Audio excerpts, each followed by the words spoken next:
I need you to stop scrolling and listen to me carefully, because this is not a message you found by accident. I told you this would happen, and if you stay with me until the very end, you will understand why what broke, what closed, and what left your hands was never the end of your story. But you thought with loss with my warning. What you called silence was my protection. So stay here. Do not rush this moment. Let every word reach the place in you that has been confused, tired, and secretly grieving. Because before this message is over, I am going to show you what I was saving you from, what I have been healing in secret, and why the next chapter will not look anything like the pain you survived.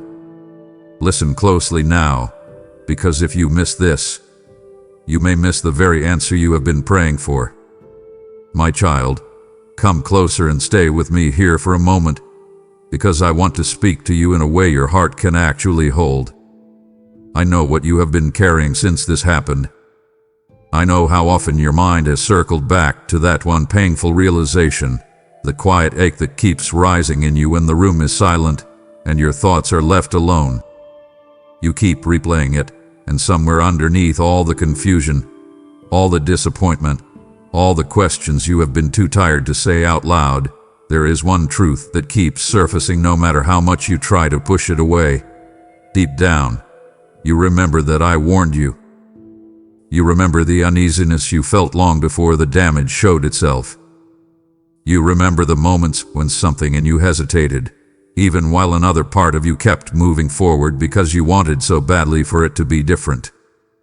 You wanted peace, and you mistook the absence of conflict for the presence of wisdom. You wanted love, and you mistook attention for safety. You wanted progress, and you mistook movement for alignment. I watched all of it, and I was with you through every step. I was there when your spirit became unsettled and you called it overthinking. I was there when your heart felt heavy and you told yourself you were just tired. I was there when you noticed the inconsistency, the strange tone, the subtle shift, the quiet discomfort that you kept excusing because you did not want to lose what you were hoping this would become. I do not say this to make you feel small. I am not standing over you with accusation. I am not revisiting your pain to shame you. I am bringing you back to this truth because I need you to understand that my warnings were never punishment in disguise. They were love, my child. They were my hand reaching for yours before you stepped deeper into something that would eventually wound you. When I whispered to you through that restlessness, when I nudged you through that pause you could not explain, when I let your peace slip away before the real trouble had even fully arrived, I was not trying to take something good from you. I was trying to spare you from what I could already see. You only saw the surface. You saw what it looked like in the moment. You saw what you wanted it to become. But I saw the direction it was moving. I saw the fracture lines hidden beneath a smile, the instability beneath the promises, the self-deception beneath the confidence, the attachment beneath the language of care. I saw the part that would eventually leave you confused, questioning yourself, wondering how something that once felt so important could end up hurting you this deeply. And still, even as I warned you, I honored your will. I did not force you. I did not trap you. I did not make your choices for you because love does not control. I let you walk, and I stayed near enough that when the thing I warned you about finally unfolded, you would not fall without me there to catch what broke inside you. That is where I am right now, my beloved. I am here in the aftermath, not to say, I told you so, in the cold, distant way the world says it when it wants to feel superior. I am here saying it like a father who aches with you, like one who held his breath watching you ignore the very signal that was meant to protect your heart. I am saying it because this moment matters. I need you to stop seeing my correction as restriction. I need you to stop seeing my warnings as interference. I need you to stop assuming that when I slow you down, make you uncomfortable, or remove your peace, I am somehow standing in the way of your happiness. Sometimes the most loving thing I will ever do for you is disturb your comfort before your life is built on something that cannot hold your future. And I know that right now, because the pain is fresh, because the disappointment is loud, because your emotions still rise and fall in waves, it may be hard for you to receive that. But I need you to hear me anyway. The fact that you did not listen then does not mean you are disqualified now. The fact that you ignored my warning does not mean I have withdrawn from you. The fact that the pain arrived does not mean I abandoned you to it. I am still your father. I am still your refuge. I am still the one speaking to you now, and even in this painful moment, I am not wasting what happened. I am teaching your heart how my voice feels. I am showing you the difference between emotional urgency and spiritual peace. I am helping you understand that when something steals your inner stillness before it ever blesses your life, you need to pay attention. You do not have to stay trapped in regret over what you should have recognized sooner. Regret can teach, but it cannot lead. I can lead. And if you let me, I will use even this ache to sharpen your discernment so deeply that the next time I whisper, you will not call it fear. You will call it wisdom. You will recognize my hand sooner. You will know the difference between what excites your flesh and what settles your spirit. You will understand that not everything that pulls you is meant for you, and not everything that feels urgent deserves your yes. This moment is painful, but it is also sacred if you let me into it. Because I am not only healing what this situation did to you, I am reshaping how you listen. And I want you to stay with me even deeper here, because there is something else you need to understand if you are going to come out of this stronger instead of simply more guarded. You have been tempted to make a quiet agreement with your pain, and that agreement sounds something like this. I should have known better, so now I cannot trust myself, or I missed what God was saying, so maybe I am not spiritually mature enough to hear Him, or even, if I was really close to Him, I would not have ended up here. My child, that is not the truth, and I need to pull that lie out of your heart before it roots itself any deeper. The enemy would love for this moment to become more than a lesson. He would love for it to become a wound in your identity. He would love for you to take one missed warning and turn it into a permanent fear of ever trusting your discernment again.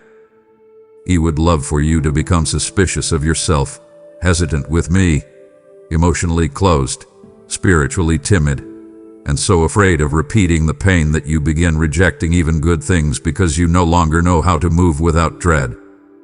But I will not let that happen if you let me father you through this honestly. You did not fail because you are incapable of hearing me.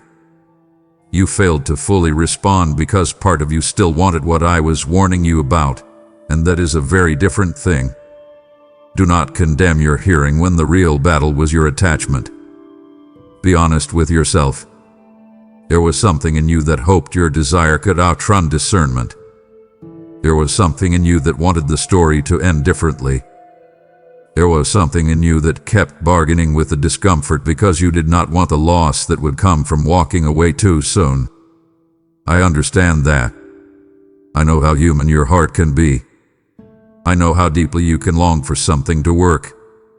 I know how easy it is to reinterpret warning signs when loneliness is involved, when hope is involved, when exhaustion is involved, when you have already invested emotion, time, prayer, or expectation into something. This is why I am not speaking to you harshly. I know what you were fighting inside yourself even before the outward consequences ever arrive. But now I need you to learn what this season came to teach. You cannot keep treating inner unrest like background noise. You cannot keep calling spiritual caution negativity just because it interrupts what you want. You cannot keep asking me for guidance and then only receiving the parts that agree with your desires. If you ask me to lead you, then you must let me lead you even when I lead you away from what looked promising. You must let me guide you even when my direction feels inconvenient. You must let my peace be your measure, not your cravings, not your urgency, not your fear of missing out, not your need to feel chosen, not your desire to prove that this time it will be different. My child, I need you to understand that your future is too important to be built on ignored warnings. I need you to see that my voice often comes gently long before life gets loud. I speak in the subtle things first. I speak in the loss of peace. I speak in the repeat and check in your spirit. I speak in the pattern that keeps making you uneasy. I speak in the mismatch between what someone says and what your soul senses. I speak in the heaviness that arrives whenever you move closer to something your flesh is eager for but your spirit is not settled about. And I want you to stop doubting that kind of communication from me just because it does not always arrive in dramatic ways. Sometimes I do not need thunder to save you. Sometimes I use a quiet discomfort that lingers. Sometimes I use a hesitation you cannot explain. Sometimes I simply remove your peace and wait to see whether you value my stillness enough to notice it is gone. That is how personal I am with you. That is how close I have always been. So now, instead of sitting in the ashes of what happened and punishing yourself with endless replay, I want you to do something holy with this moment. I want you to bring me the memory without defensiveness. I want you to say, "Yes, Lord, you are speaking, and I see it now." Not so you can sink into shame, but so you can grow in trust. Because this is not the end of your story. This is the beginning of a wiser intimacy between us. You are not leaving this season empty. You are leaving it with a clearer ear. You are leaving it with a deeper understanding of how I protect you. You are leaving it with a more honest awareness of what your heart tends to chase when it is hungry. And if you let me finish what I have started in you, the next time something tries to enter your life wearing the costume of blessing while carrying the seeds of pain, you will not have to wait until it breaks to recognize it. You will feel the shift early. You will know the sound of my restraint.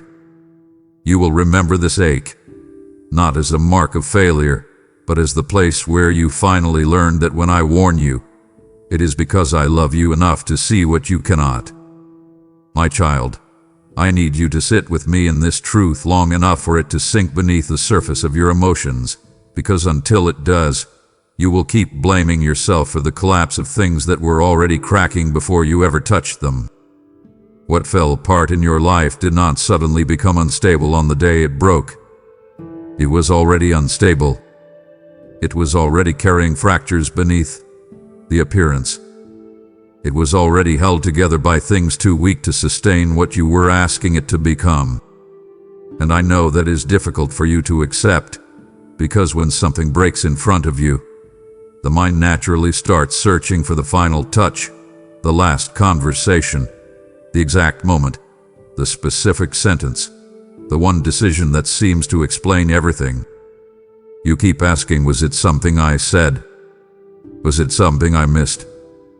Did I ruin this? Did I fail to protect it? Did I mishandle what I should have held more carefully?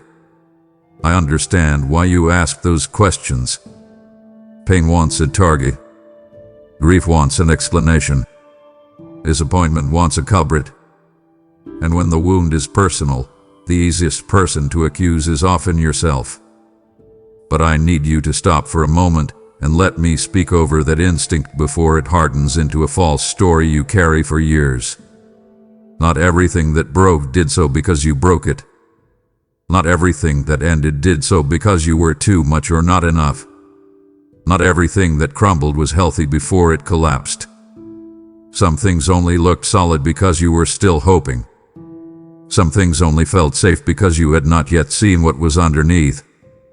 Some things were being held together by appearances, by performance, by convenience, by emotional dependence, by fear of confrontation, by delayed truth, by denial, by timing, by distraction, by the energy you kept pouring into what should have already been revealing itself more honestly. That matters. It matters because if you keep mislabeling structural weakness as personal failure, You will leave this season with shame instead of wisdom. I do not want that for you. I want you to come out of this with clear eyes, not a crushed identity. I want you to stop carrying the false burden of believing you could have single-handedly sustained what was already failing at the foundation. You cannot be enough for what is fundamentally misaligned. You cannot love hard enough to make instability become trustworthy. You cannot pray intensely enough to turn dysfunction into destiny if the thing itself refuses truth. You cannot hold together what is built on pretense.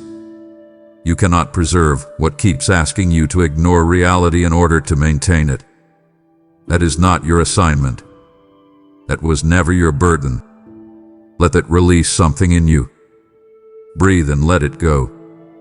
You do not need to keep standing in the rubble trying to prove that if you had just been wiser, gentler, faster, quieter, more spiritual, more available, less emotional, more patient, more perfect, the outcome would have changed. My beloved, if the structure was unstable, all your perfection would have done is delay the collapse. It would not have transformed the foundation. That is what you must understand. A shaky thing can survive for a while under pressure if someone keeps compensating for its weakness, and many times you were that someone. You were the one adjusting, diffusing, carrying, interpreting, softening, waiting, rationalizing, over functioning, over praying, over hoping, over giving. You were trying to make the structure feel secure by how much of yourself you poured into it. But your effort was not proof that it was healthy. It was often proof that it needed more from you than it should have. That is not love. That is strain dressed up as devotion. That is emotional labor mistaken for spiritual responsibility. And I need you to let me call it what it was so you stop romanticizing what drained you. Stop decorating the damage. Stop turning the pressure into poetry. Stop calling survival connection when your soul was already exhausted trying to maintain what should have had its own integrity. Come here and be honest with me.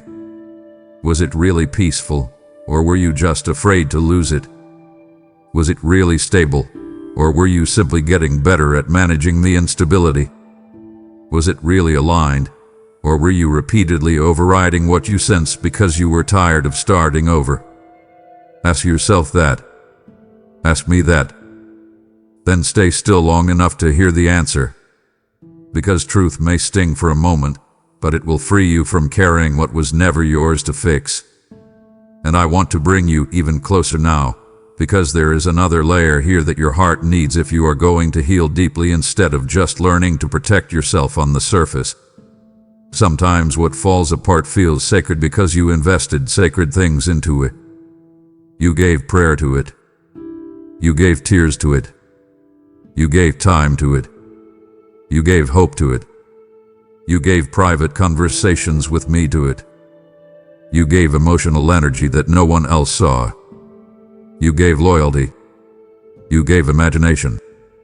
You gave little pieces of the future before the future had actually agreed to hold you. That is why when it collapses, it can feel like more than a simple loss. It can feel like a desecration. It can feel like something holy was mishandled.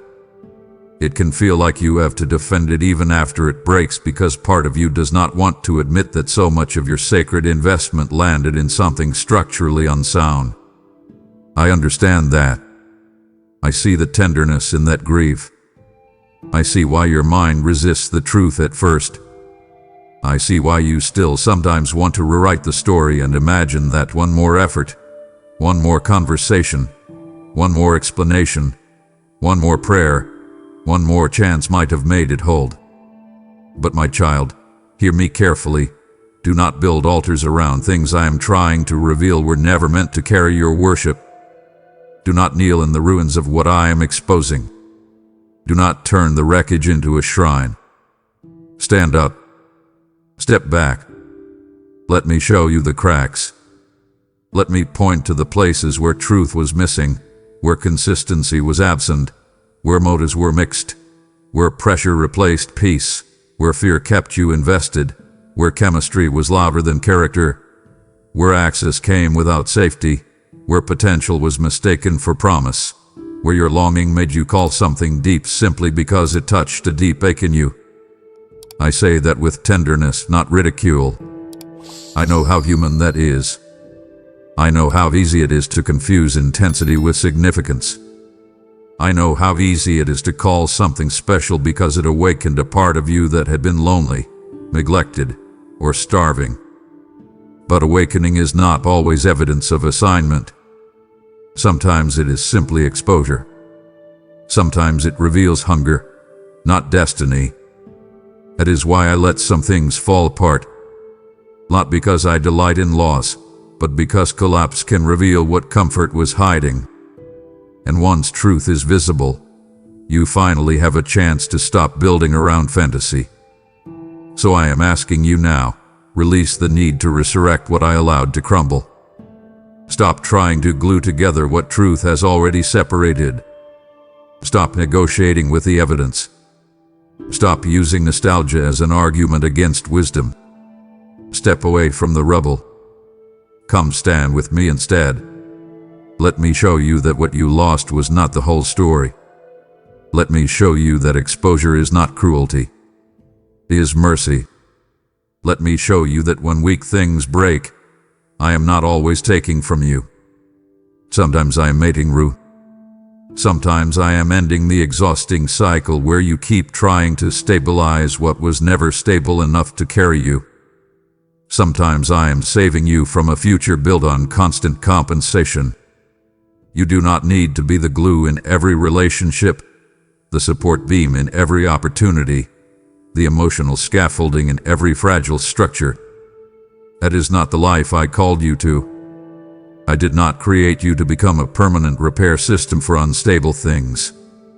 I created you to walk in truth, in peace, in clarity, in alignment, in healthy weight-bearing love that does not require you to deny reality in order to keep it alive.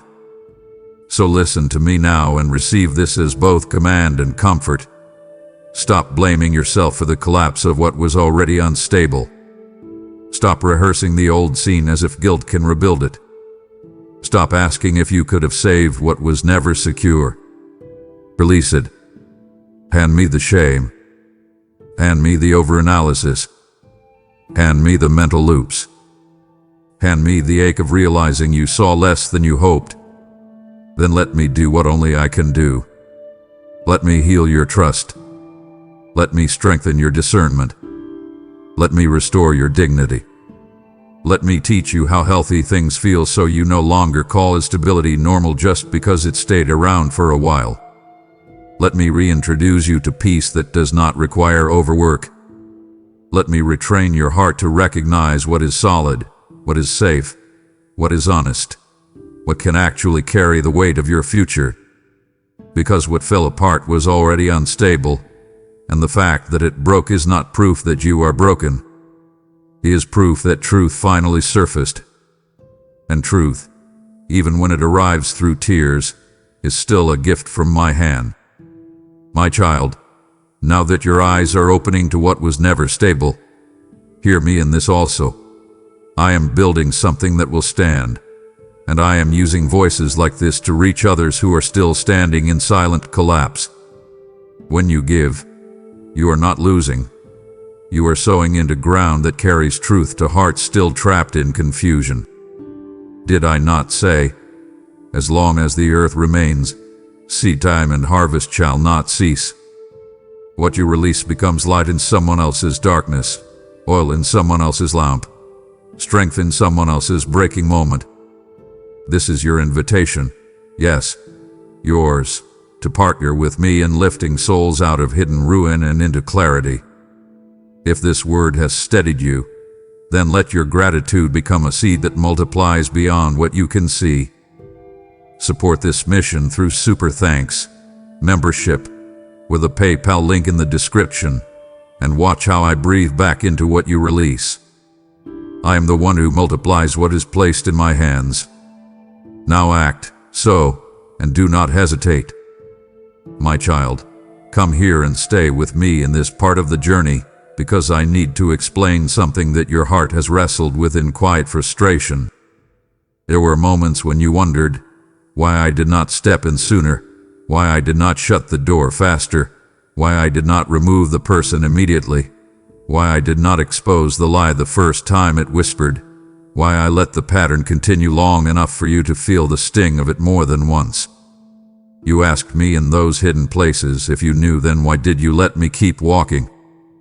If you saw the ending, why didn't you stop the middle? I heard every one of those questions, and I did not turn away from them. I know how the tension has sat inside you. I know how part of you still carries a soft ache that says, if God loved me, why didn't He make it impossible sooner? But I want you to hear me carefully now, because this truth will not only heal the confusion behind you, it will protect the choices in front of you. There are lessons I could have forced, but forced lessons do not always become lasting wisdom. There are truths I could have announced so loudly that you would have obeyed me out of fear, but fear can make you leave a thing without ever truly becoming free from it.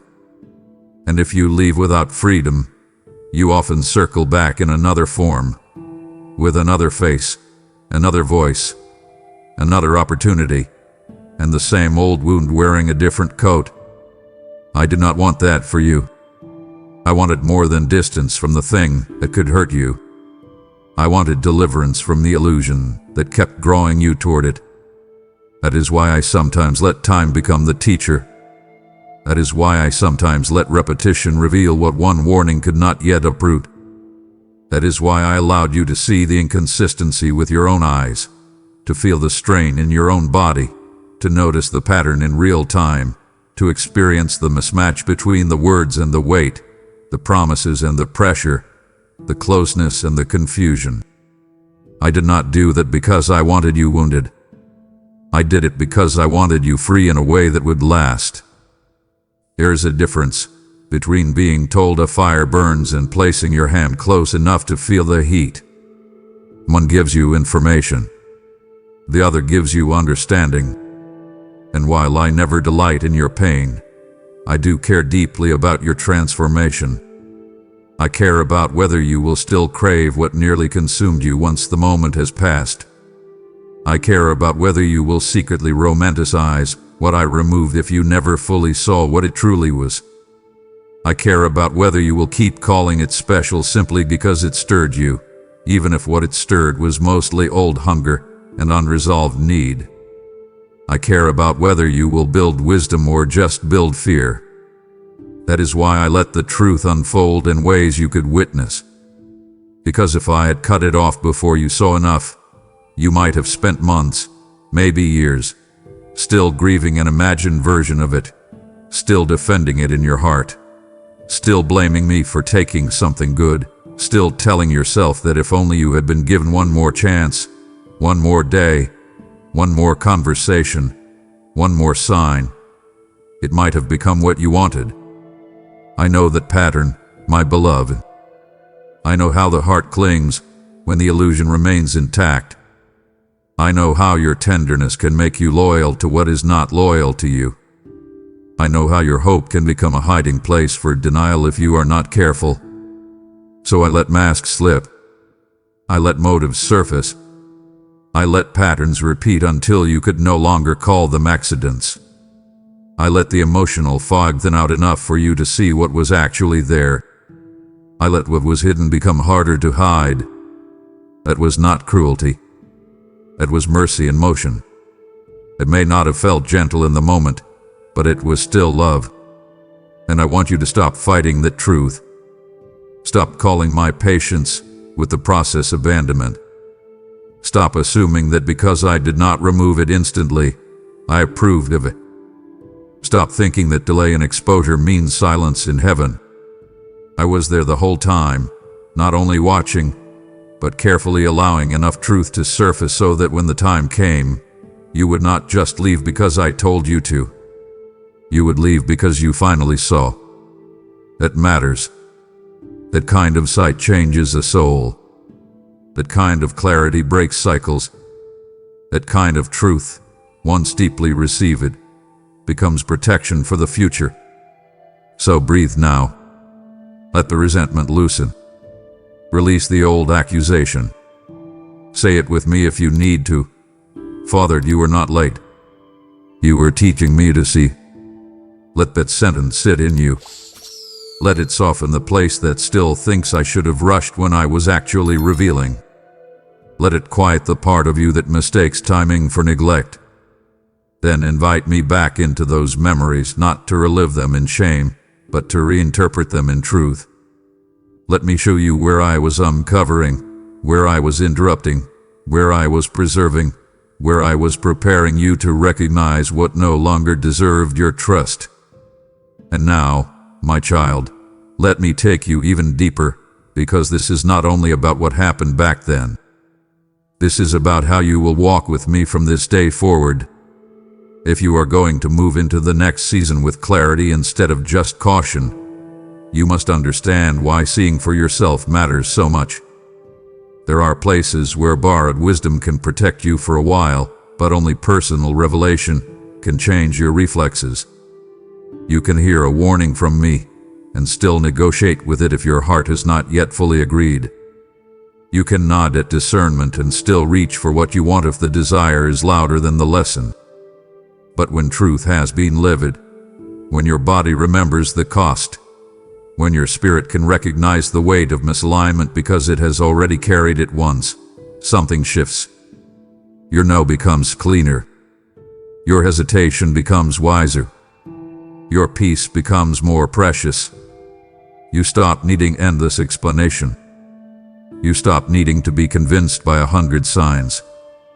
You begin recognizing patterns sooner because you have already survived the old one.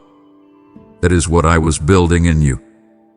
Not merely distance from a painful situation, but deeper discernment that can travel with you into every future door, every future voice, every future opportunity, every future relationship. It is a holy gift, even if it arrived through tears. And I need you to be careful now, because this is the place where many of my children choose the wrong response. They see the truth, but instead of becoming wiser, they become harder. They mistake numbness for strength. They call cynicism discernment. They become suspicious of every good thing because one false thing stayed too long.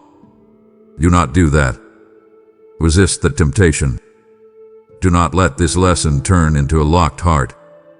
Let it become a clear heart. There is a difference. A locked heart refuses everything. A clear heart receives what is healthy and rejects what is hollow. A locked heart is driven by fear. A clear heart is led by peace. I want clarity for you, not coldness. I want wisdom for you, not walls. So come here and let me train your inner world gently. Ask me now, Father, show me what this season was really teaching me. Then stay still. Let me answer. I will show you how you kept overriding discomfort because you were afraid of losing potential. I will show you how you confused chemistry with character, urgency with destiny, emotional intensity with spiritual depth. I will show you where loneliness made you vulnerable to things you would have recognized sooner if you had been more anchored in my love. I will show you where you kept calling something complicated when it was actually just inconsistent. I will show you where your compassion became an excuse for tolerating patterns that should have made you step back. This is not to embarrass you. This is to strengthen you. You can't heal what you refuse to name. You cannot break cycles by romanticizing them. So name it. Call it what it was. Stop dressing it in softer language because you are afraid of what the truth will mean. Say it was unstable. Say it was draining. Say it was misaligned. Say I kept hoping when I should have been listening. There is freedom in that honesty. There is power in calling a thing by its right name. And once you do, I want you to take one more step with me. Do not just acknowledge the truth. Honor it. Act on it. Stop reopening what I already revealed. Stop revisiting what you only want because it still tugs at the wound. Stop asking me to make sense of what you already know is not safe. Stop waiting for more evidence when your spirit already has enough. Move, my child. Step away. Close the loop. Release the excuse. Put down the fantasy. Walk forward with me. I am inviting you into a cleaner future, a steady future, a wiser future. But you cannot carry that future well if you keep dragging old illusions behind you like sacred relics. Lay them down. Let the lesson stay, but let the longing go. Keep the wisdom, but release the wish. Remember what happened, but stop wanting it back. That is where true freedom begins. That is where you stop being vulnerable to the same trap wearing a brighter smile. And I promise you this, the truth you saw for yourself will become one of the strongest protections I ever built into your life. It will not only keep you from repeating the same pain, it will also teach you how to recognize what is real when it finally arrives. Because healthy things do not require you to betray your peace in order to keep them. Healthy things do not survive only because you keep excusing what your spirit keeps grieving. Healthy things do not demand constant reinterpretation. They do not keep you in confusion. They do not make you shrink, scramble, and strain just to maintain access. Remember that. Hold it close. And when the next thing comes, do not only ask, "Do I want this?" Ask, "Can truth breathe here?" That question will save you more than you know. My child, come closer now, because this is one of the hardest places for you to be honest with me. And because it is hard, it is holy. I need you to stop running after what I already pulled out of your life. I need you to stop standing outside closed doors, knocking with bruised hands, begging for access to what I shut in mercy. I need you to stop calling it loyalty when it is really attachment. I need you to stop calling it faith when it is really fear of letting go. I know how sharp this feels. I know how deeply this reaches into the places where your hopes were planted. I know how much of you still wants to believe that if you just explain better, wait longer, love harder, pray louder, try one more time, soften one more edge, carry one more burden, maybe what I removed will finally become what you wished it had been. But I need you to hear me now with a still heart and a willing spirit. If I removed it, there was a reason. If I interrupted it, there was a reason. If I let it fall out of your hands, there was a reason. If I exposed it, unsettled it, dried up the peace around it, weakened your ability to keep pretending, and let the illusion crack until you could no longer ignore the truth, there was a reason. I am not asking you to understand every detail before you obey. I am asking you to trust my character enough to stop reaching for what I have already declared unfit for your future. There are some things you have been grieving that you are not actually called to grieve forever. There are some losses that should have become release, but you turned them into pursuit. There are some endings that should have become clarity, but you turned them into negotiation. There are some closed chapters that should have become testimony, but you turned them into a waiting room. That is what I want to free you from. Because every time you go back to what I removed, you reopen the wound I am trying to heal. Every time you romanticize what I exposed, you make the lie look lovely again. Every time you revisit what cost you peace, you delay the peace I am trying to rebuild in you. Listen to me, my beloved. I do not remove things casually. I do not shut doors because I enjoy your confusion. I do not take away what you love because I want to watch you ache. When I remove something, I have already seen farther than you. I have already measured the cost. I have already watched what it would do if it stayed. I have already seen the subtle ways it would shrink you, drain you, distort you, distract you, entangle you, or slowly teach you to betray yourself just to keep it alive. You may still be seeing the version of it that once made you feel chosen, comforted, excited, relieved, or temporarily full. But I see what it becomes when the surface wears off. I see the price tag hidden behind the promise. I see the shadow behind the shine. I see the slow erosion of your peace, your clarity, your dignity, your discernment, and your joy. And because I love you, I will not hand you over to something that only feels good in the beginning but corrodes you in the end. That is why I need you to stop chasing what I remove. Stop reopening the conversation I already quieted. Stop revisiting the memory like it still holds instructions for your future. Stop checking the door as if it might suddenly become holy because you miss it. Stop using prayer to negotiate with what my wisdom has already judged. Come out of the hallway. Step away from the threshold. Let your hands unclench. Breathe. Release. There is a strange kind of sorrow that happens when a child keeps asking for what would have eventually broken them, and I feel that sorrow with you right now. Not because I am angry, but because I know how deeply you can confuse familiar pain with meaningful connection. I know how easily you can call something important simply because it marked you. But not everything that marked you was meant to stay. Some things only came to reveal what still needed healing. Some things only came to show you where your hunger was still vulnerable. Some things only came to uncover the places where you were asking a person, a pattern, a role, a door, or an outcome to carry what only my love can carry. So do not call every intense thing eternal. Do not call every emotionally charged thing ordained. Do not call every unfinished thing sacred. Sit with me long enough for the emotional fog to clear. Let me show you what was truly there.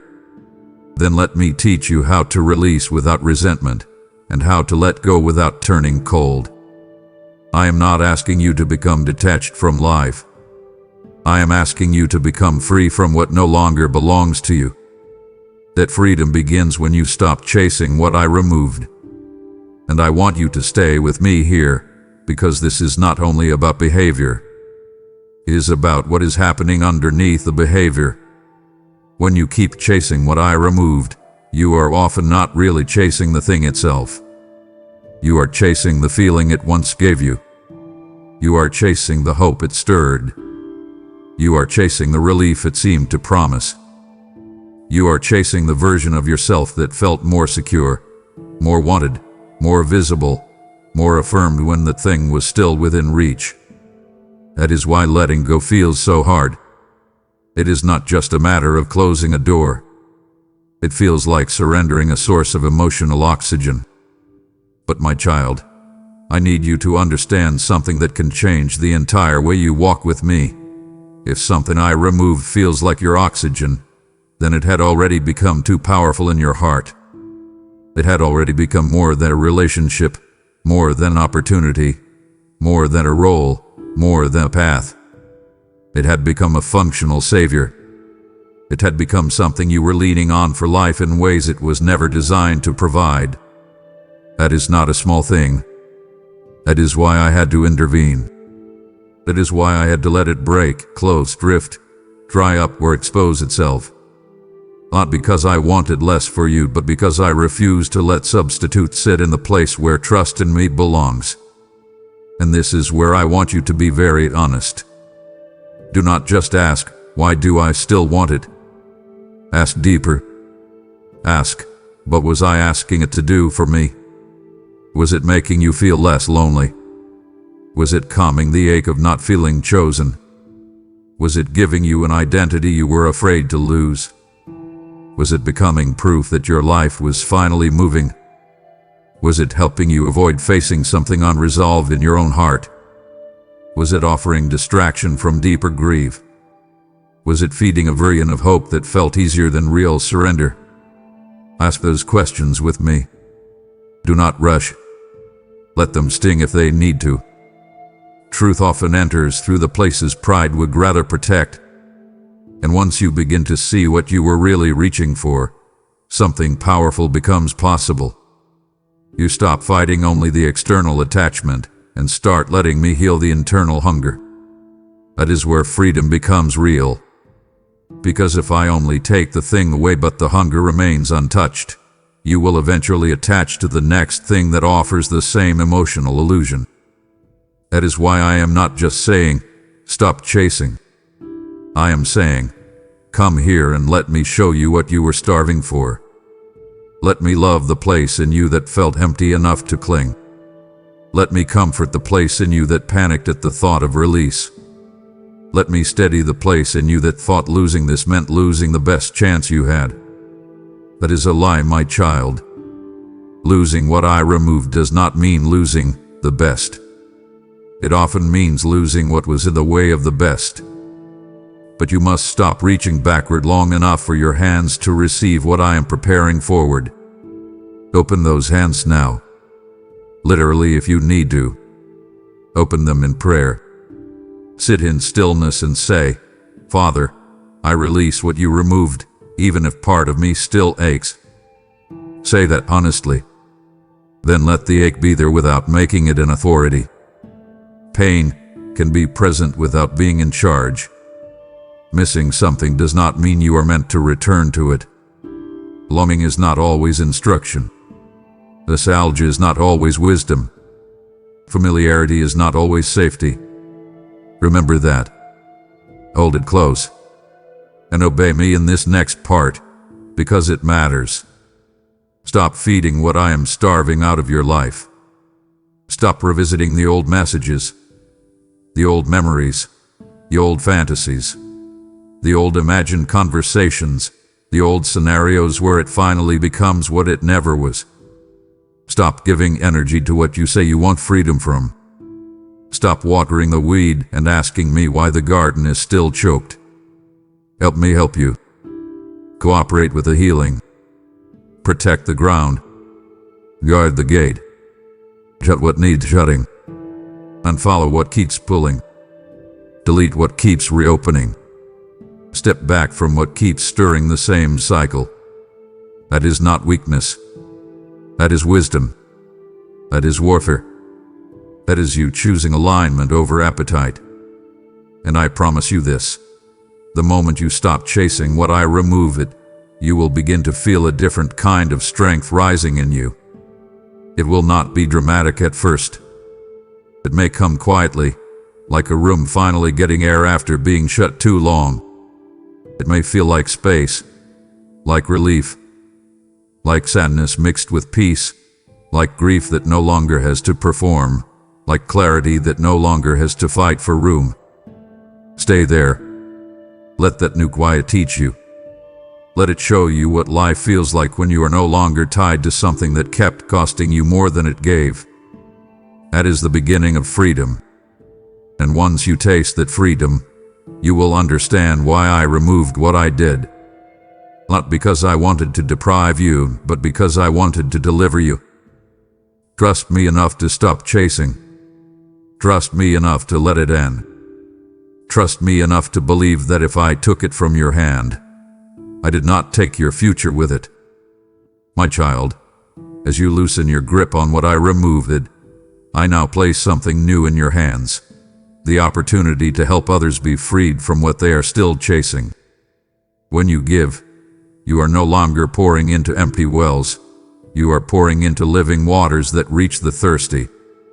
Have I not told you, give, and it shall be given unto you, pressed down, shaken together, and running over. This is not a transaction.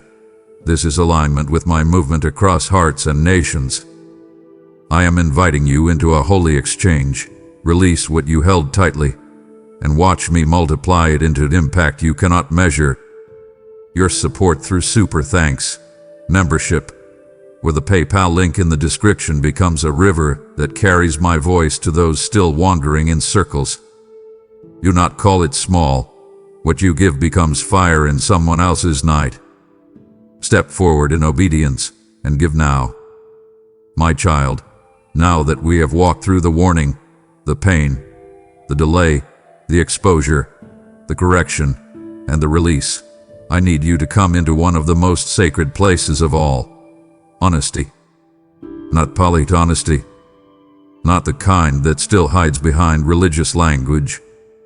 Not the kind that says all the right words while the real ache stays buried. I am talking about the kind of honesty that trembles a little when it speaks, the kind that does not know how to make itself sound noble, the kind that says what is actually true, even when that truth feels embarrassing, messy, raw, or unfinished. This is the moment for that kind of honesty, because until you become honest, you will keep trying to heal around the wound instead of through it. You will keep building little protective stories to explain why you stayed, why you ignored, why you chased, why you kept hoping, why you kept negotiating with what was already draining you. And those stories may comfort you for a little while, but they will not transform you. I need truth between us, my beloved. I do not need performance. I do not need polished prayers. I do not need you to come to me sounding spiritually impressive while your heart is exhausted and confused. I already know the unedited version. I already know where you wanted what I was warning you about. I already know where you were afraid to let go. I already know where you were more attached than you admitted. I already know where you called something complicated because you were not ready to call it unhealthy. I already know where you called something faith when it was really fear of losing what had become emotionally important to you. I know all of that, and still I am asking you to bring it to me, because what is hidden keeps power, but what is named can be healed. Here is something holy that happens when a child stops trying to protect their image and starts telling the truth in my presence. That is when healing stops being theoretical and starts becoming real. That is when shame loses oxygen. That is when clarity stops feeling like accusation and starts becoming freedom. That is when I can begin to rebuild not just your circumstances, but your inner life. So come now. Sit with me without the mask. Tell me where you were lonely. Tell me where you were tired. Tell me where you were craving comfort so badly that you accepted confusion just to avoid emptiness. Tell me where you were afraid that if you let this go, nothing else would come. Tell me where you wanted to be chosen so badly that you ignored what being chosen was costing you. Tell me where you started confusing your willingness to suffer with proof of love. Tell me where you made excuses for what your spirit kept grieving. Tell me where you still feel foolish. Tell me where you are angry with yourself. Tell me where you are angry with me. Yes, even that. Do not clean it up. Do not soften it for my sake. I can handle your honesty. I am not threatened by your questions. I am not offended by your grief. I am not fragile in the face of your confusion. Bring me the real thing. Bring me the ugly cry, the frustrated prayer, the resentful thought, the bitter memory, the shame-filled silence. Bring me the whole tangled knot, because I would rather sit with the real you in the dark than with a polished version of you in the light. And I need you to understand why this matters so much. If you keep lying to yourself, even gently, even in spiritual language, you will keep repeating what you are trying to escape. If you keep saying, I just cared too much, when the deeper truth is, I was terrified of being alone, then you will not address the real vulnerability.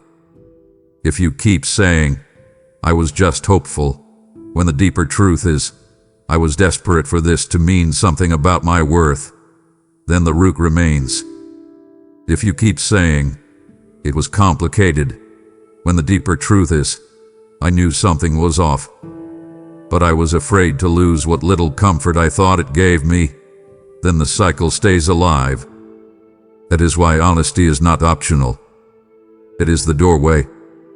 It is the key. It is the clearing of the ground. Without it, healing stays shallow. With it, everything changes. So I am inviting you now, but I am also commanding you in love. Stop performing before me. Stop trying to sound healed when you are still bleeding. Stop using tidy words for untidy wounds. Come into the secret place and tell the truth. That is where I meet you best. And I want you to stay with me here, Because honesty is not only about confession, it is also about alignment. Once you tell the truth, you must let the truth reshape how you move. It is not enough to finally admit, yes, I was more attached than I wanted to admit, and then go right back to protecting the attachment in subtler ways. It is not enough to say, yes, I ignored my peace, and then continue making excuses for why you still want what disturbed it. It is not enough to tell me you were afraid, and then keep building your life around avoiding the very emptiness I want to heal. Honesty is holy because it creates a clean place for obedience. That is where I am leading you now. Not just into emotional release, but into truthful living. And that means there are some things I need you to stop doing immediately. Stop telling half-truths to keep yourself comfortable. Stop describing unhealthy things in soft language because you are still emotionally attached to them. Stop saying I'm fine when what you really mean is I'm overwhelmed and I don't know what to do with what I'm feeling. Stop saying I'm just waiting on God when what you really mean is I'm still hoping the thing He closed will somehow reopen. Stop saying I have peace when what you actually have is numbness, fatigue, or surrender to disappointment. Learn the difference. I am not interested in you sounding spiritual. I am interested in you becoming free. That requires precision. That requires courage. That requires a willingness to let truth cut where denial has been comforting you. And I know that can feel scary. Honesty can feel like stepping out of a dim room into sudden light. It can feel exposed. It can feel humbling. It can feel like you are losing the story that helped you survive. But if that story was built on avoidance, it cannot carry you into freedom. Let it go. Let it fall. Let me give you a better story, one built on truth, humility, grace, and real transformation. I want you to practice something with me now. Start naming things accurately. If it was draining, call it draining. If it was inconsistent, call it inconsistent. If it made you anxious, say so. If it made you feel small, admit it. If you kept returning because you were scared of emptiness, name that. If you were secretly hoping this would finally prove you were worthy, tell me that. If you still want it back even though you know it was not healthy, confess that too. There is no healing in pretending the attachment disappeared just because you understand the lesson intellectually. Real freedom comes when you can look me in the face and say, Father, part of me still wants what hurt me, and I need you to heal the part that still confuses pain with promise. That prayer is powerful. That prayer opens doors. That prayer invites me into the exact place where transformation is needed. And once you begin living that honestly, you will notice something remarkable. Your inner world becomes less noisy. You stop spending energy maintaining appearances. You stop defending what truth has already exposed. You stop exhausting yourself trying to protect old illusions. You begin to feel cleaner inside. Clearer. Lighter. Not because everything is fixed overnight, but because nothing hidden is still pulling strings in the dark. That is freedom in seed form. Guard it. Grow it. Return to it often. Make honesty your habit, not just your emergency response. Let it shape your prayers, your decisions, your relationships, your boundaries, your self-talk, your expectations. Let it become part of how you walk with me every day. And hear me clearly as we close this part. Honesty will not disqualify you. It will draw me closer. The truth about you has never made me love you less. It has only given me clearer access to heal what you finally stop hiding. So come now, my child. Open the locked rooms. Hand me the private scripts. Lay down the false narratives. Pull the mask off gently and place it in my hands. Then sit there and breathe. Let me look at the real you and still call you beloved. Let me hear the real story and still call you redeemable. Let me touch the real wound and still call you whole in process. Because this is the moment to become honest. And once you do, everything after this becomes easier to heal. My child, come closer still, because this part is tender. And I do not want you trying to be strong where I am asking you to be honest. There are parts of you that broke in this season that no one else saw. Not the obvious parts. Not the parts people mention when they ask if you are okay. I am talking about the hidden parts. The quiet parts. The parts that cracked in the middle of normal days while you were still functioning on the outside. The places in you that lost innocence. The places in you that lost ease. The places in you that stopped expecting good things without first preparing for disappointment. The places in you that became more guarded, more tired, more suspicious, more emotionally careful. I see those places. I know them by name. I know the exact moment some of them fractured. I know when your trust changed shape. I know when your nervous system learned a new kind of tension. I know when hope stopped feeling light and started feeling risky. I know when you began scanning for signs of loss before loss had even arrived. I know when you started rehearsing how to survive the next disappointment before the next chapter had even begun. I know how subtle it was. I know how hard it has been to explain. Because outwardly, you may still be doing what needs to be done. You may still be praying, working, showing up, answering, smiling, functioning. But inwardly, some parts of you are still sitting in the aftershock. Some parts of you are still waiting for the next collapse. Some parts of you are still trying to understand how something that felt so meaningful could become so painful. And I need you to know this with absolute certainty. I am not only dealing with the event. I am rebuilding the parts of you that broke in secret. I am not only interested in changing your circumstances. I am healing the hidden architecture of your inner life. I am repairing what the disappointment did to your reflexes, what the betrayal did to your expectations, what the confusion did to your sense of safety, what the delay did to your hope, what the silence did to your trust. This is deep work, my beloved. It is slow work sometimes. It is often invisible at first. That is why you can mistake it for nothing is happening when in truth some of my most sacred rebuilding is happening under the surface. You are not just recovering from a moment. You are being restored at the level of foundation. That matters because if I only helped you feel better emotionally for a little while but did not rebuild what cracked underneath, you would carry hidden fractures into the next season. You would smile and still be fragile.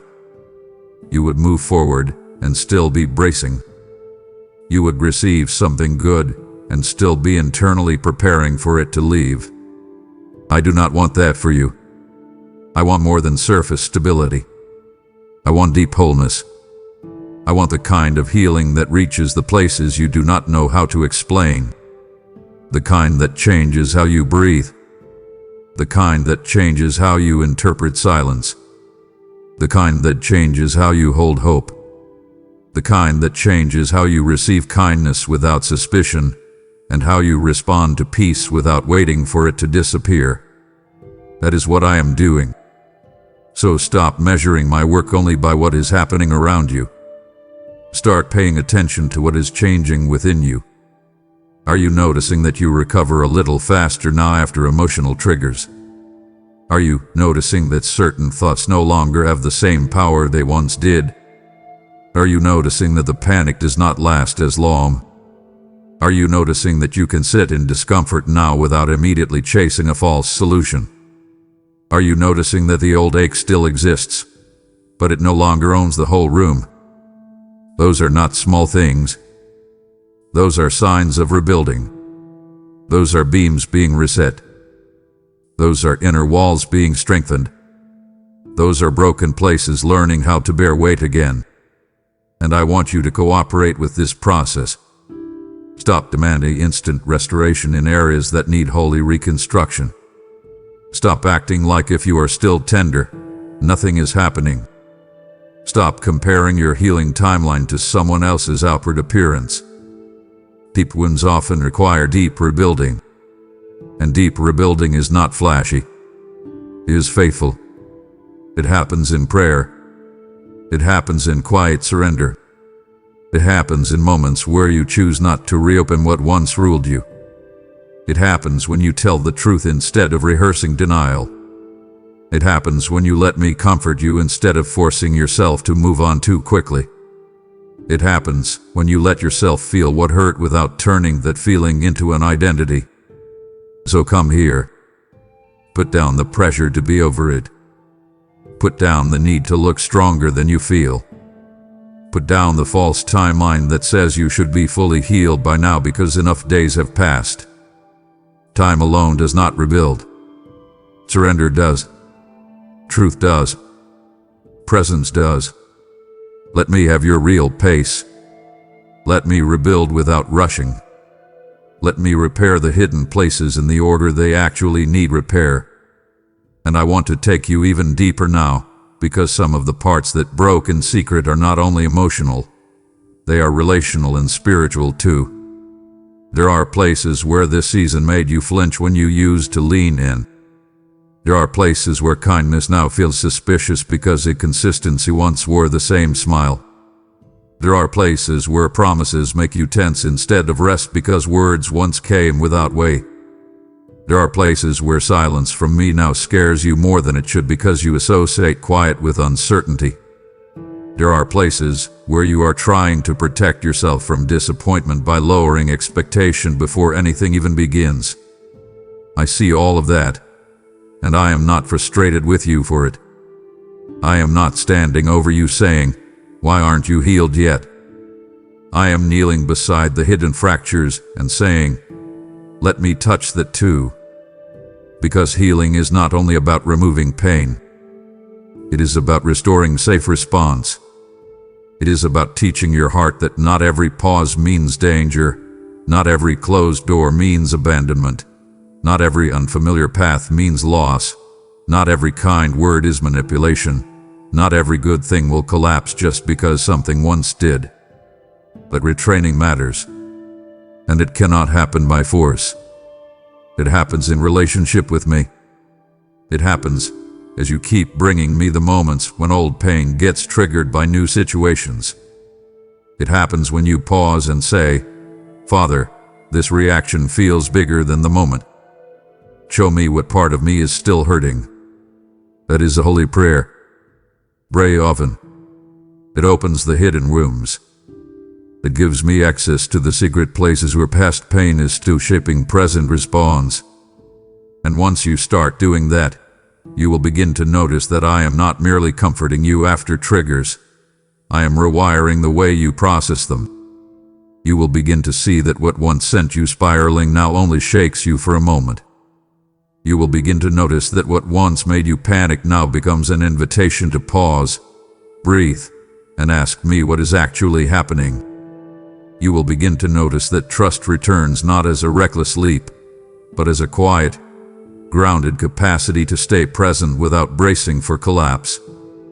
That is rebuilding. That is sacred. And I need you to stop despising the tenderness in this season. Tender does not mean weak. Tender often means the tissue is alive and healing. Tender means you still feel. Tender means the place is being worked on. A numb place can look strong while actually being disconnected. But a tender place, that is often where restoration is actively happening. So do not harden what I am healing. Do not shut down what I am softening. Do not turn secret pain into secret pride by refusing help from me because you are embarrassed by how much this still touches you. Bring it to me. Every time. Bring me the sudden sadness. Bring me the emotional recoil. Bring me the defensive instinct. Bring me the overthinking. Bring me the fear that rises in good moments and says, "This won't last." Bring me the habit of preparing for disappointment before joy has even had a chance to arrive. Hand it all to me. Let me father the parts of you that learned survival but forgot how to rest. Let me reintroduce your soul to safety. Let me teach your body what peace feels like again. Let me show your mind that hope does not have to be naive to be real. Let me remind your heart that it can be wise and still open, discerning and still soft, guarded in truth and still available for what is healthy. This is what I am doing, my beloved. I am rebuilding in secret what broke in secret, and when the work is deeper than what others can see, do not be discouraged. Some of the strongest structures are formed out of sight before anyone ever notices them above ground. So obey me in this. Stop calling yourself behind because your healing is quiet. Stop judging the process because it is not dramatic. Stop expecting visible proof every day. Instead, come close. Stay available. Keep telling the truth. Keep honoring the peace. Keep refusing what I remove. Keep letting me touch the tender places without shame. And trust that what I rebuild well. I do not patch the surface and leave the fracture underneath. I do not wallpaper over damage. I restore with integrity. I rebuild with wisdom. I strengthen what once collapsed. I reinforce what once felt fragile. And when I am finished with the work I am doing in these hidden places, you will not just look healed. You will be sturdier. You will carry peace differently. You will receive love differently. You will hear my voice differently. You will move through life with a quiet strength that does not come from pretending nothing happened, but from knowing I met you in the hidden ruins and rebuilt the parts of you that broke where no one else could see. My child, as I rebuild you in the hidden places, understand this. I am also rebuilding others through what you choose to release. What I am restoring in you is not only for you. It is oil meant to flow, light meant to shine, bread meant to be broken and shared. Did I not say, those who sow in tears shall reap in joy? The very place that once broke you is becoming a channel of healing for someone else, and your giving becomes part of that sacred rebuilding. This is your moment to partner with me, not just in your healing, but in the healing of many. When you support through Super Thanks, membership, or the PayPal link in the description, you are placing bricks into a spiritual house that shelters weary souls. I will bless what you release, strengthen what remains, and multiply what you trust me with. Do not hold back. Move with me and give now. My child, come sit with me and listen closely, because this is one of the quiet habits that has been draining your strength more than you realize. You have been preparing for disaster while I have been preparing deliverance. You have been bracing for collapse while I have been building a way forward. You have been rehearsing what might go wrong, replaying old pain as if it were prophecy, scanning the horizon for the next disappointment, and calling that wisdom when much of it has really been fear dressed in familiar language. I am not saying your caution came from nowhere. I know why you started doing this. I know what the last season did to your reflexes. I know how pain trained you to watch the room differently. I know how disappointment made you suspicious of calm. I know how sudden endings taught you to distrust peaceful moments. I know how quickly the mind learns to create little emergency plans after being caught off guard. I understand that. I am not mocking your survival responses. I am not dismissing the places in you that became watchful because something once hurt deeply. But I am speaking now because what once helped you survive a painful chapter cannot become the system that governs the rest of your life. You cannot keep building your inner world around the assumption that trouble is always about to arrive. You cannot keep treating peace like a temporary visitor and anxiety like the permanent resident. You cannot keep waking up emotionally armed for battles I never assigned to that day. That is exhausting you. That is thinning your joy. That is stealing energy from the very season where I am trying to restore your capacity to trust me again. Hear me clearly, my beloved. Vigilance is not the same as faith. Constant internal bracing is not discernment. Expecting pain is not maturity. And preparing emotionally for the worst every time something starts to feel good is not protecting you the way you think it is. It is actually teaching your body to distrust my goodness before my goodness has even had a chance to settle. It is teaching your heart to flinch at blessing. It is training you to interrupt joy before joy has the chance to deepen. It is making you interpret normal uncertainty as a threat. That is not how I want you to live. I want you alert, yes, but not anxious. I want you discerning, yes, but not perpetually tense. I want you wise, yes, but not pre-committed to disappointment. There is a holy difference between paying attention and living in anticipation of pain. One keeps you away.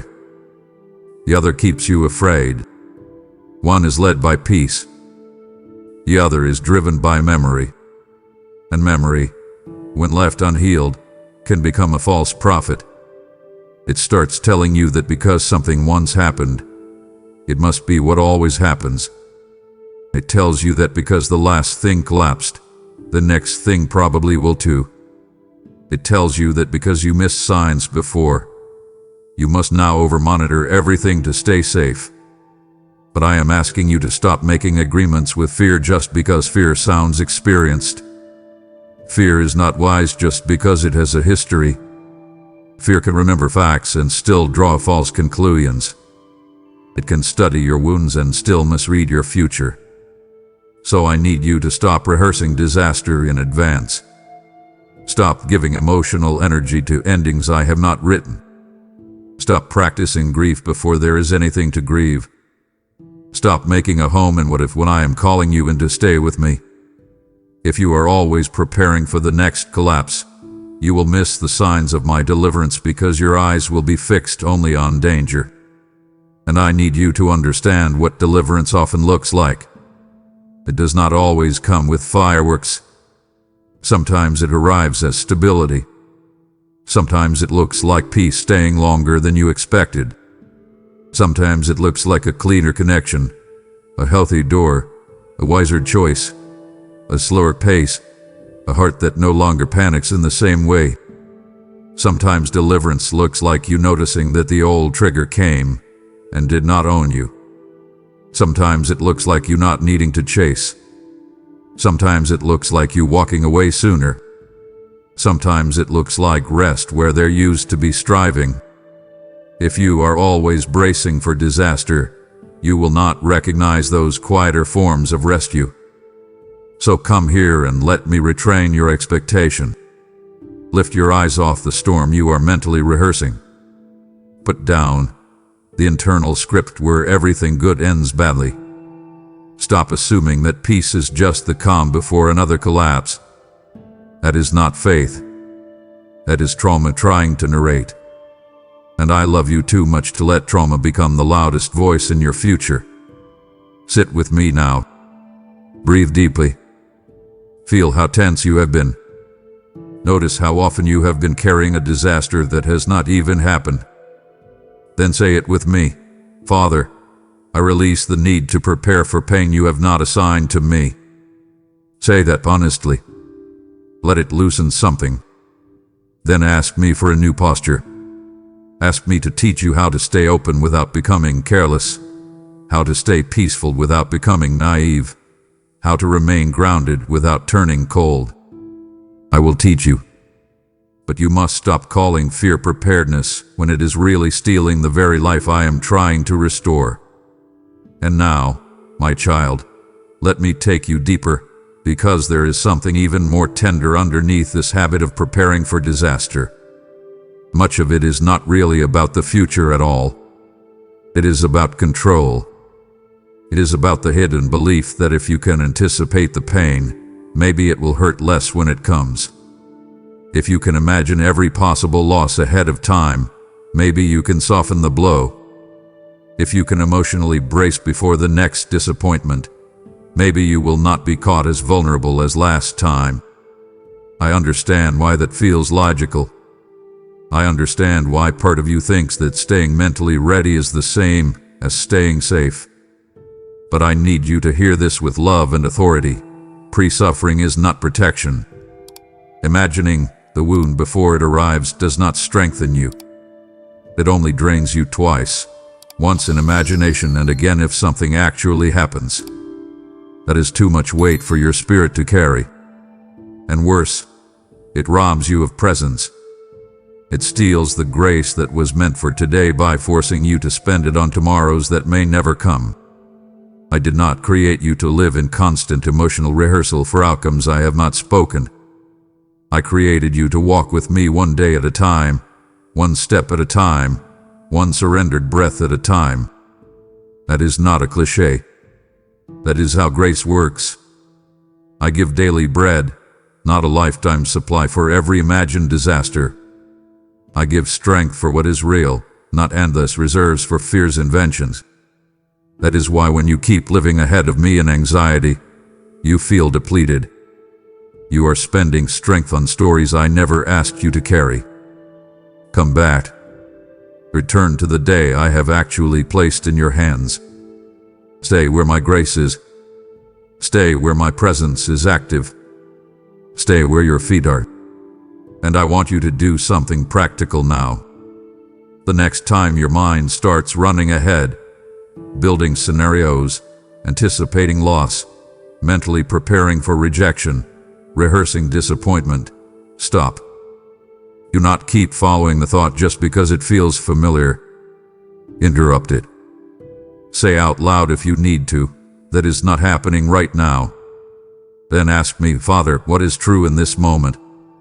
That question will anchor you. It will pull you out of fear's theater and back into my presence. It will help you separate memory from reality, trauma from truth, possibility from assignment. Then once you know what is true in the moment, stay there. If peace is present, honor it. If no danger is actually in front of you, stop acting like it is. If a door is currently healthy, stop punishing it for what another door once did. If a conversation is clean, do not inject it with suspicion because your past taught you to brace. If rest is available, receive it. If joy is rising, let it rise. Stop interrupting what I am giving because you are afraid it may not last. You do not protect joy by distrusting it. You protect joy by receiving it from my hand with open fingers, not clinging, not panicking, not trying to secure tomorrow before today has even fully arrived. That is trust. And I want more of that for you. I want you to become the kind of child who can sit in peace without immediately asking where the catch is. I want you to become the kind of child who can hear a good report without mentally preparing for the reversal. I want you to become the kind of child who can walk into a new season without dragging old disaster scripts behind you like they are sacred survival manuals. They are not sacred. They were temporary coping mechanisms. Thank them for getting you through the storm if you must, but do not let them run the house now that I am rebuilding it. Put them down. Hand them to me. Let me replace them with a better pattern, attention without anxiety, caution without dread, wisdom without pre-suffering, hope without over-control. This is possible. It may not happen overnight, but it is possible, and I am already leading you there. So obey me in this next part, because it matters. Stop checking every blessing for hidden poison before you have even tasted it. Stop examining every peaceful moment like it must be suspicious. Stop scanning every silence for signs of abandonment. Stop looking at every delay like it is the first crack in another collapse. Instead, slow down. Let me. Breathe. Let my peace speak first. Let my faithfulness be the reference point, not your worst memory. And when fear starts building disaster again, answer it quickly. Tell it, my Father is not preparing me for ruin. He is preparing me for deliverance. Say that until your body begins to believe it. Say it until your mind starts loosening its grip on the old script. Say it not as performance, but as agreement. Because it is true. I am not grooming you for another breakdown. I am not training you to expect loss. I am not setting you up for repeated devastation.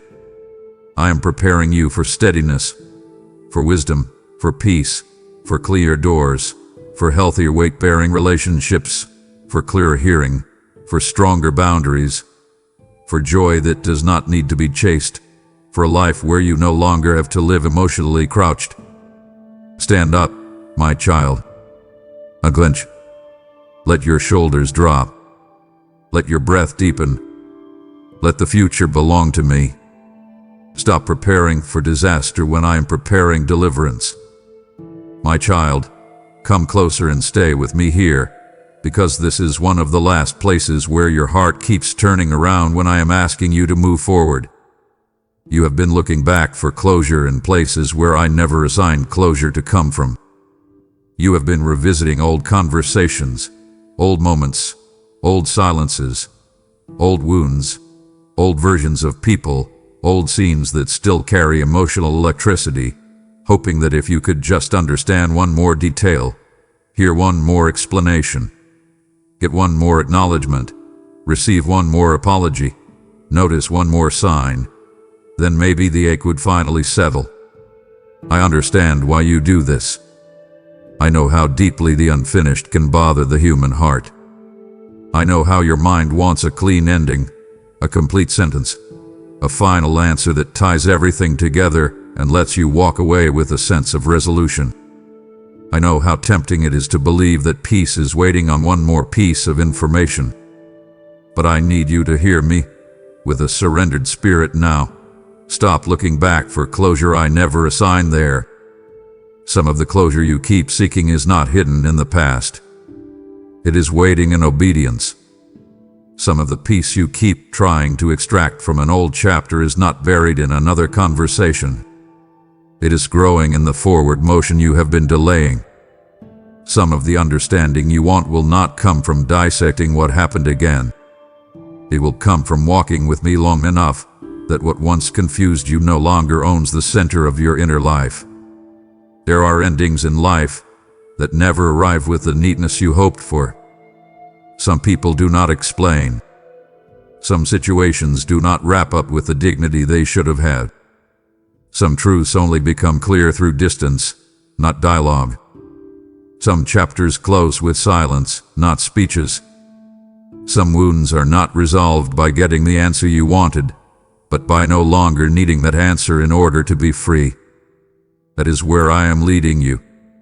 I am not trying to deny your need for peace. I am trying to redirect where you look for it. Because if you keep looking backward for closure, you will keep handing old scenes authority they no longer deserve. You will keep reopening rooms I am trying to cleanse. You will keep revisiting the same emotional ground as if the past owes you what only I can now provide. Listen to me, my beloved. The past does not have to explain itself perfectly for you to heal. The person who hurt you does not have to suddenly become self-aware for you to be restored. The door that closed does not have to reopen for you to understand why I shut it. The chapter does not have to end beautifully for your future to still be beautiful. This is one of the hardest lessons, but it is one of the holiest. Because the moment you stop demanding closure from the past, you begin making room for healing in the present. And that is where I want you. I want you here with me, not standing at the doorway of an old chapter trying to negotiate one final moment that will somehow validate your pain, justify your hope, or explain your confusion. Some things will never give you what they should have. That is true. Let it be true. Do not spend the next season of your life trying to squeeze decency out of what already proved it could not carry it. Do not keep asking a broken structure to give you one final clean exit. That is not where your peace lies. Your peace lies in my presence, in my truth, in my reframing, in my healing, in my ability to settle what never got settled the way you hope. So stop assigning to people what only I can give. Stop assigning to explanations what only surrender can provide. Stop assigning to one more look backward what only one full step forward can begin to unlock. I want you to do something practical with me right now. Think of the place where you keep mentally returning. The conversation you wish you had. The apology you wish you received. The answer you wish had come. The version of the ending you keep rewriting. Now hold it before me and ask, Father, am I looking backward for a closure you are asking me to receive from you instead? Then be quiet. Let me answer. Let me show you how often you have been treating the past like a locked box that still contains your peace. It does not. I have your peace now. I am the one holding it. I am the one who can restore what explanation never will. So come here. Stop standing outside yesterday's door. Step into today with me. Let me close what you keep reopening. Let me settle what they never settled. Let me speak what they never said. Let me name what happened without needing their cooperation. That is where closure begins, not in getting the perfect ending, but in no longer needing the past to become different in order for your heart to be free. And now, my child, let me take you deeper, because I want you to understand why backward searching becomes so dangerous if you let it linger too long. When you keep looking back for closure, you quietly train your soul to believe that healing is always somewhere behind you. You begin living as if peace is locked in reverse, as if the answer to forward movement is hidden in another replay, another analysis, another mental reconstruction, another emotional autopsy of what went wrong. That habit can become addictive. It can feel productive because you are processing, but often it is just pain circling itself. It can feel spiritual because you are trying to understand, but often it is just attachment wearing insight as a disguise. I am not against reflection. I have already walked you through reflection. Reflection with me is holy, but rumination without release is bondage. Here is a difference. Reflection leads to wisdom. Rumination leads to exhaustion. Reflection says, Father, show me what I need to learn. Rumination says, if I think about it long enough, maybe I can finally feel safe. But safety will not come from perfect analysis. It will come from surrendered trust. So I need you to recognize when your mind is no longer learning and has started looping. Recognize when you are no longer listening and have started rebleeding. Recognize when you are no longer seeking truth and have started trying to recover a sense of control by replaying what you cannot change. Once you see that, stop. Interrupt it. Do not keep following the spiral because it feels familiar. Say, Father, I release the need to solve what you are asking me to surrender. That prayer matters. It breaks something. It pulls you out of the false belief that one more replay equals one more step toward peace. It reminds you that healing is not found by endlessly revisiting the wound, but by letting me transform what the wound did to you. And I need you to hear this with tenderness. Some of the closure you crave is really grief asking for gentleness, not explanation. Some of the restlessness in you is not because you are missing a fact. It is because a part of you is still mourning what never became what you hoped. That part does not need another answer. It needs comfort. It needs truth. It needs my hand on it. It needs the permission to let go of the fantasy that the right explanation would somehow restore what was lost. It would not. Even if you got the apology, it would not undo the fracture. Even if you got the perfect explanation, it would not rebuild the trust. Even if you got the acknowledgement, it would not suddenly make the old thing safe. This is why I am saying, stop asking the past to heal what only my presence can rebuild. Come to me instead. Bring me the unresolved ache. Bring me the unanswered question. Bring me the sentence that never got finished.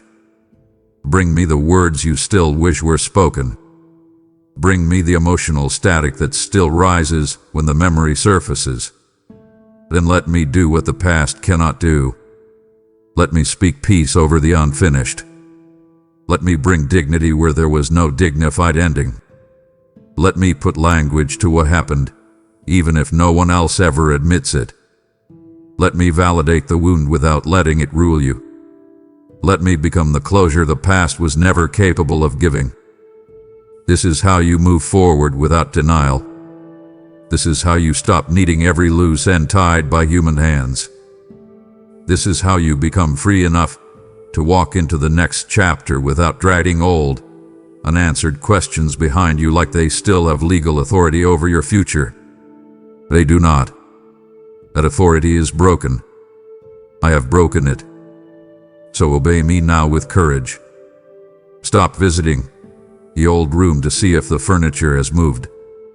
Stop checking whether the silence has changed. Stop imagining the conversation that would finally fix it. Stop believing the past owes you peace. It does not. I do. And I am offering it now. Take it. Receive it. Let it settle into your chest like a deep exhale after years of holding tension.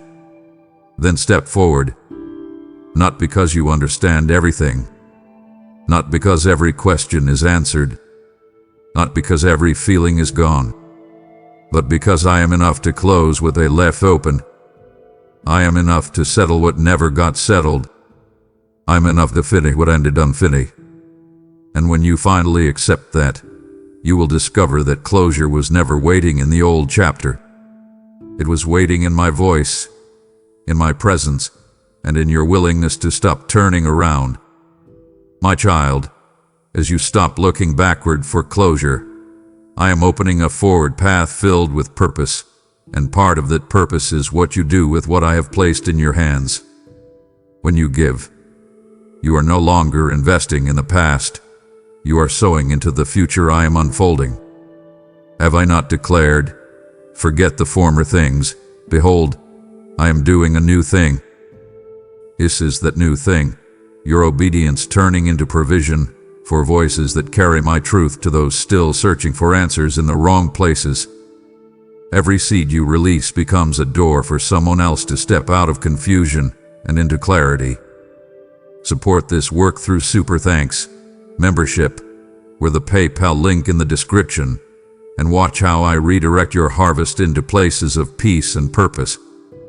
I am calling you into forward movement. Do not delay. Give and step fully into what I am doing now. My child, come close one last time in this moment, because I do not want to end this with you still sitting in the ashes of what I have already walked you through. I have spoken to you about the warning.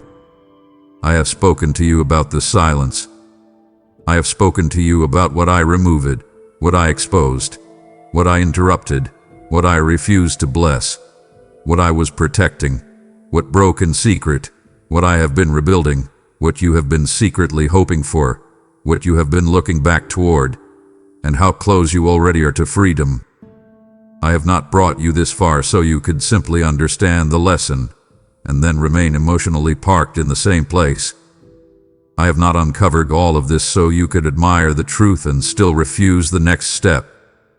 I have not spent all this time restoring your inner life so you could continue living as if the old thing still holds power over your future. So hear me now with all the love and authority of a father who knows exactly what he has prepared for you. Stand up and walk into what I have been preparing for you. Do not stay seated in grief longer than grief is meant to serve. Do not stay kneeling at an old altar I already asked you to leave. Do not keep turning the wound into a place of identity. Do not keep calling yourself not ready when I have been making you ready in hidden ways this whole time. There is a moment in every healing journey when reflection must become movement, when understanding must become obedience, when release must become direction. This is that moment for you. I know you may still feel tender. I know there may still be places in you that feel cautious, uncertain, slower than before. I know you may not feel like the dramatic, triumphant version of strength you once imagined. But strength is not always loud. Sometimes strength is the quiet decision to stop turning around. Sometimes strength is getting up while your heart still feels soft and saying, I will not live under the shadow of what God already addressed. Sometimes strength is taking one clean step forward without needing the full map. Sometimes strength is refusing to keep consulting an old chapter about a future it no longer belongs to. It is the strength I am asking for now. Rise from the emotional floor where you have been replaying what happened. Rise from the private courtroom where you kept trying to make the past explain itself. Rise from the place where you kept checking whether the old thing still had any pulse. Rise from the hidden agreement that says you must stay half attached until something externally proves you are allowed to move on. I am proving it now. I am telling you now. You are allowed to move on. More than allowed, you are being called. I am calling you. And I do not call you forward carelessly. I call you because I know what I have already been building. I call you because I know what I protected you from. I call you because I know what I am preparing ahead. I call you because I know you are stronger than the fear that keeps whispering you need one more sign before you move. You do not need one more sign. You have enough truth. You have enough clarity. You have enough evidence of my hand. You have enough understanding to obey. And obedience will give you more than endless analysis ever will. So do something physical if you need to. Sit up straighter. To both feet on the ground. Breathe deeply. Open your hands. Say it out loud. Father, I am standing up. Say it with whatever strength you have. It does not have to sound dramatic. It just has to be real.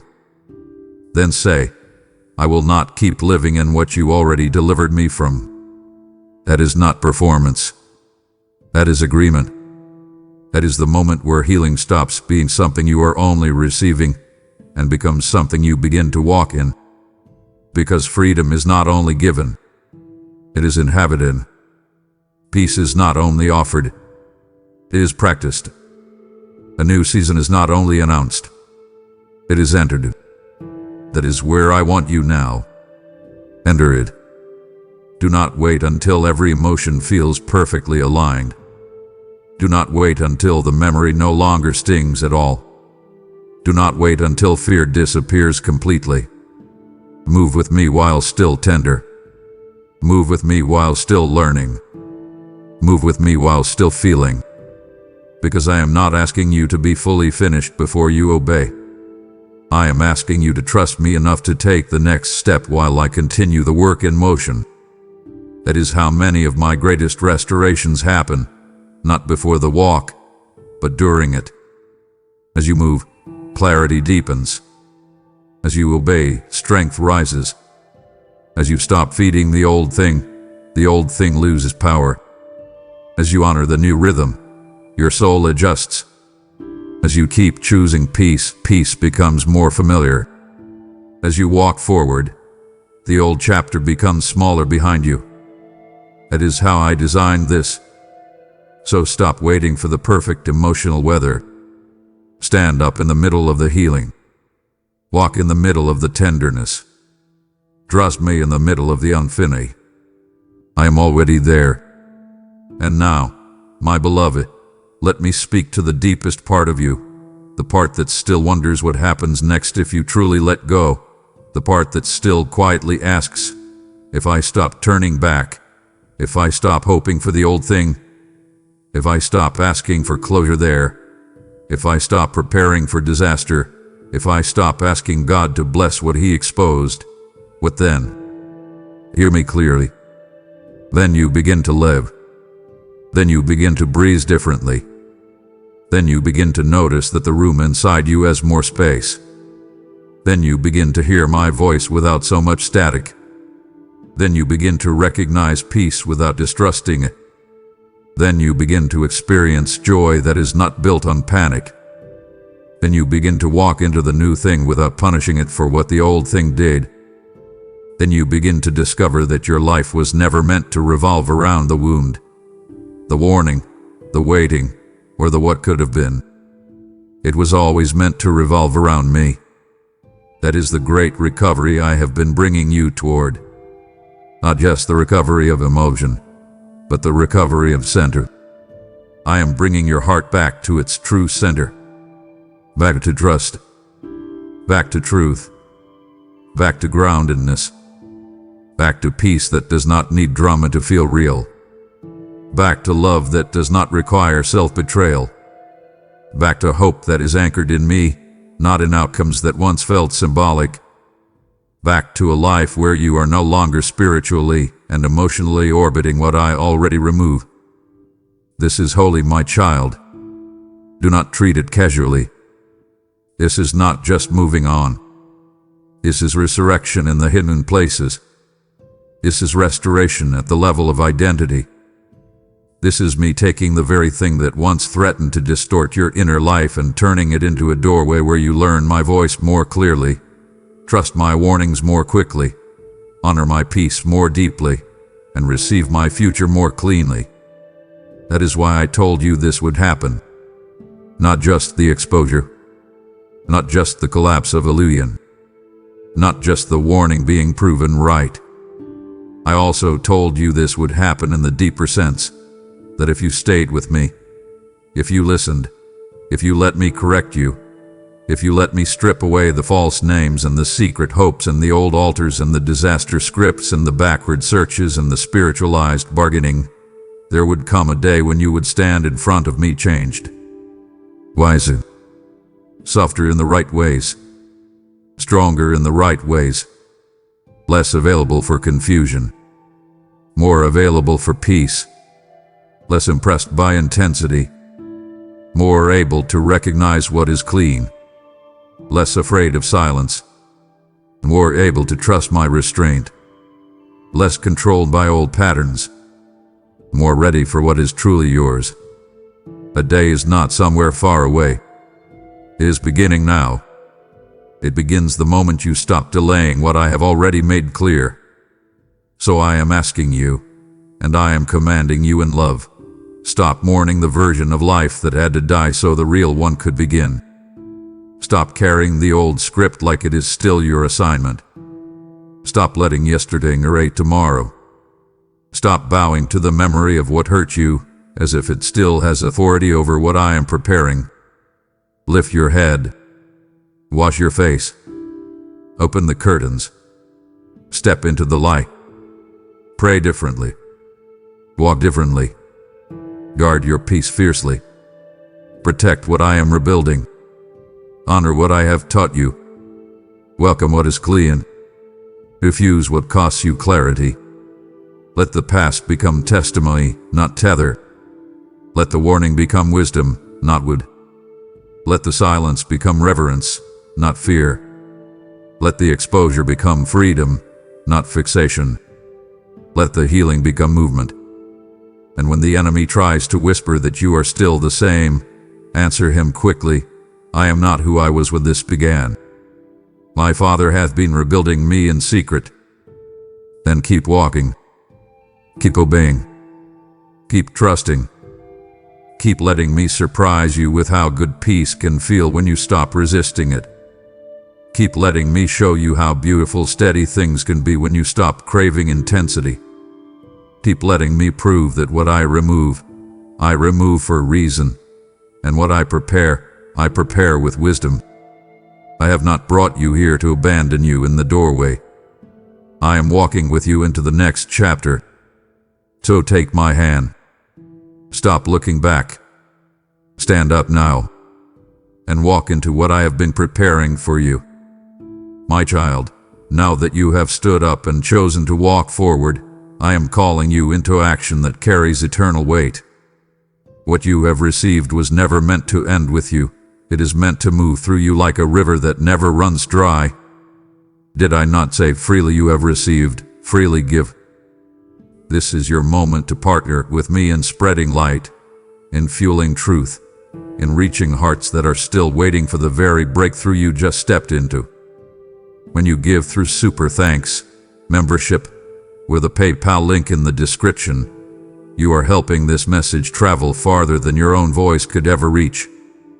I will honor your obedience, multiply your seed, and surround you with favor as you align with my purpose. Do not shrink back now. This is sacred ground, and this is a divine appointment. Step forward, release your seed, and give now. And once you have taken that step, let your heart return to stillness for a moment. What you have released in faith has already begun to move beyond your sight. Now I draw close to you, because even as you step into purpose, I have not overlooked what you are carrying. This is where obedience meets care, where your outward action opens space for inward peace. So pause, breathe deeply, and let me meet you right in the place where the weight feels the heaviest. My child, listen to me carefully. Stop what you are doing right now, take a deep breath, and let my peace settle over your racing mind. I see the heavy anxiety you are carrying today. I see the fear of the future gripping your heart so tightly that it actually hurts your chest. I watch you sit at your desk, feeling the crushing pressure at your job, and I see the unspoken tensions pulling at the seams of your family. You look at the daily news. You look at your dwindling bank account. You look at the chaos in your life, and you feel a tight knot forming in your stomach. You feel that knot right now. That suffocating panic is not from me. Let us undo it together. Give me your heavy loads and worries, and I will carry them for you. I want you to remember something very important, something that will anchor your weary soul. I told you this would happen. Recall the moments I whispered to your spirit in the quiet. Think back to those late nights when sleep would not come, when you stared at the dark ceiling and felt a sudden, strange shifting in the air. That was not just your imagination playing tricks on you. That was my voice, preparing you for this exact season. I have loved you from the start, looking forward to the moment you would see my guiding light. I nudged your heart months ago. I placed a quiet knowing inside you that the winds were changing. You felt it, did you not? The gentle push to save a little more money, to pray a little harder, to draw a little closer to me. Recognize the signs I placed directly in your path. The sudden end of a comfortable friendship, the door that closed unexpectedly at your workplace, the sudden desire to simplify your cluttered life. Those were my markers. I was setting you up for success and preparing wonderful blessings for your journey. I was telling you to get ready. Look at the history of my people. There is a clear, biblical pattern of my warnings arriving long before the storm ever hits. I told Noah to build an enormous ark long before the first drop of rain fell from the sky. I gave Joseph the wisdom to store grain long before the famine struck the land and dried up the fields. I never leave my children blind to what is coming. I allow you to see the dark shadows stretching across the room before the morning light breaks. Why do I do this? Because I want your trust to be rooted deeply in me, not in your temporary comfort or your fragile daily routines. When you see the shadows, you know that the sun is shifting. The darkness is simply proof that the light is about to rise. I will guide you from the dark places you have been into paths of peace. Understand the profound difference between divine preparation and worldly fear. The world uses fear to control you, to paralyze you, and to steal your joy. The evening news, the panicked chatter of your neighbors, the endless scrolling on your phone. They want you to freeze and surrender your hope. But my preparation brings lasting peace. My warnings do not produce a chaotic mind. They produce a ready heart. I do not want you to feel lonely or sad. When I warn you, I also completely equip you. I provide for you timely and lavishly, calling your attention with lovely details. I give you the exact strength, the precise wisdom, and the necessary resources you need to stand firm when the ground beneath you shakes. You are designed to overcome.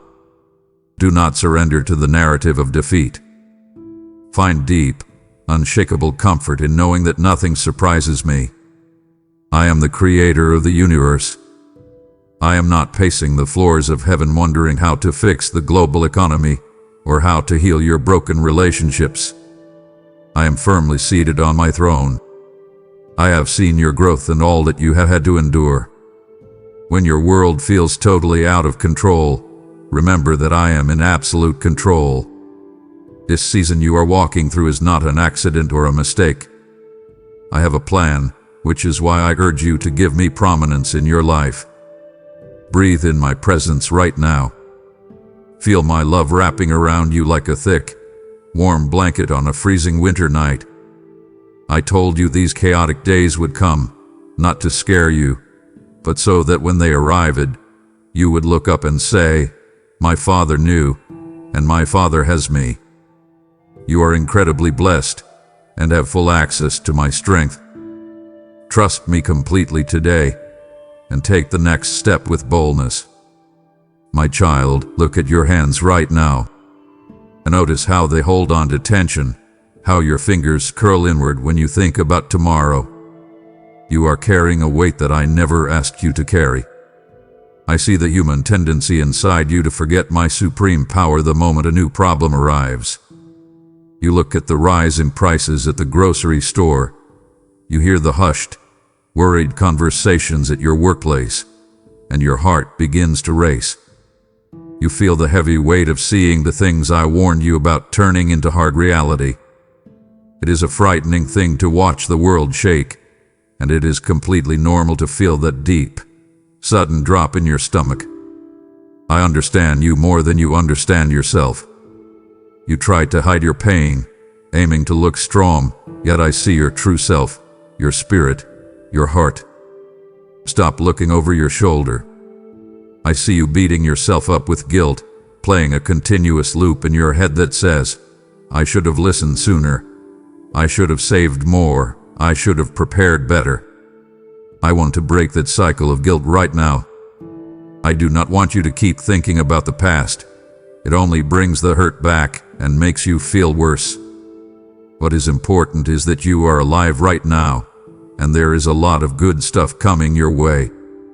I have taken away all your mistakes, and now I want to help you forget those sad memories too.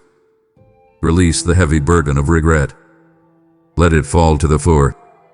I validate the deep grief you feel for a world that seems to be spinning out of control.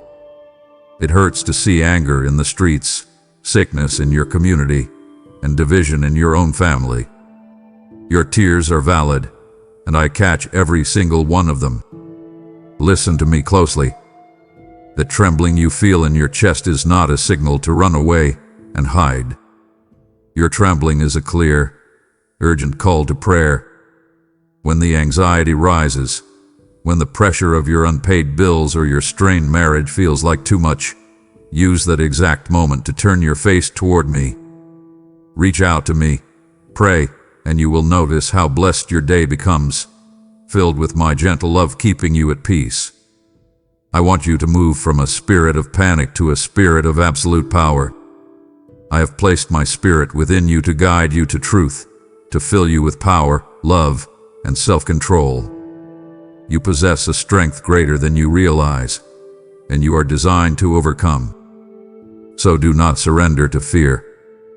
Take a deep breath right now. Let my peace rush into your lungs. You are safe under my watchful care.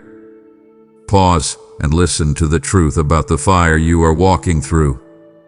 You feel the intense heat of this moment. You feel the pressure of endless demands, the exhaustion of trying to keep your family afloat, and the frustration when your hard work seems to lead nowhere. Do not view your challenges as setbacks, for with my guidance they are stepping stones to greater heights.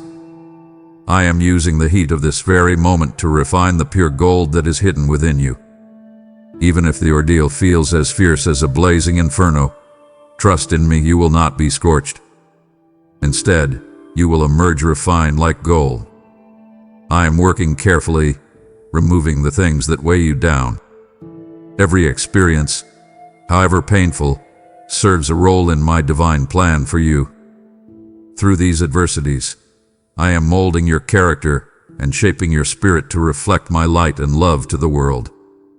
I use these inevitable, hard moments to bring you right back to my feet.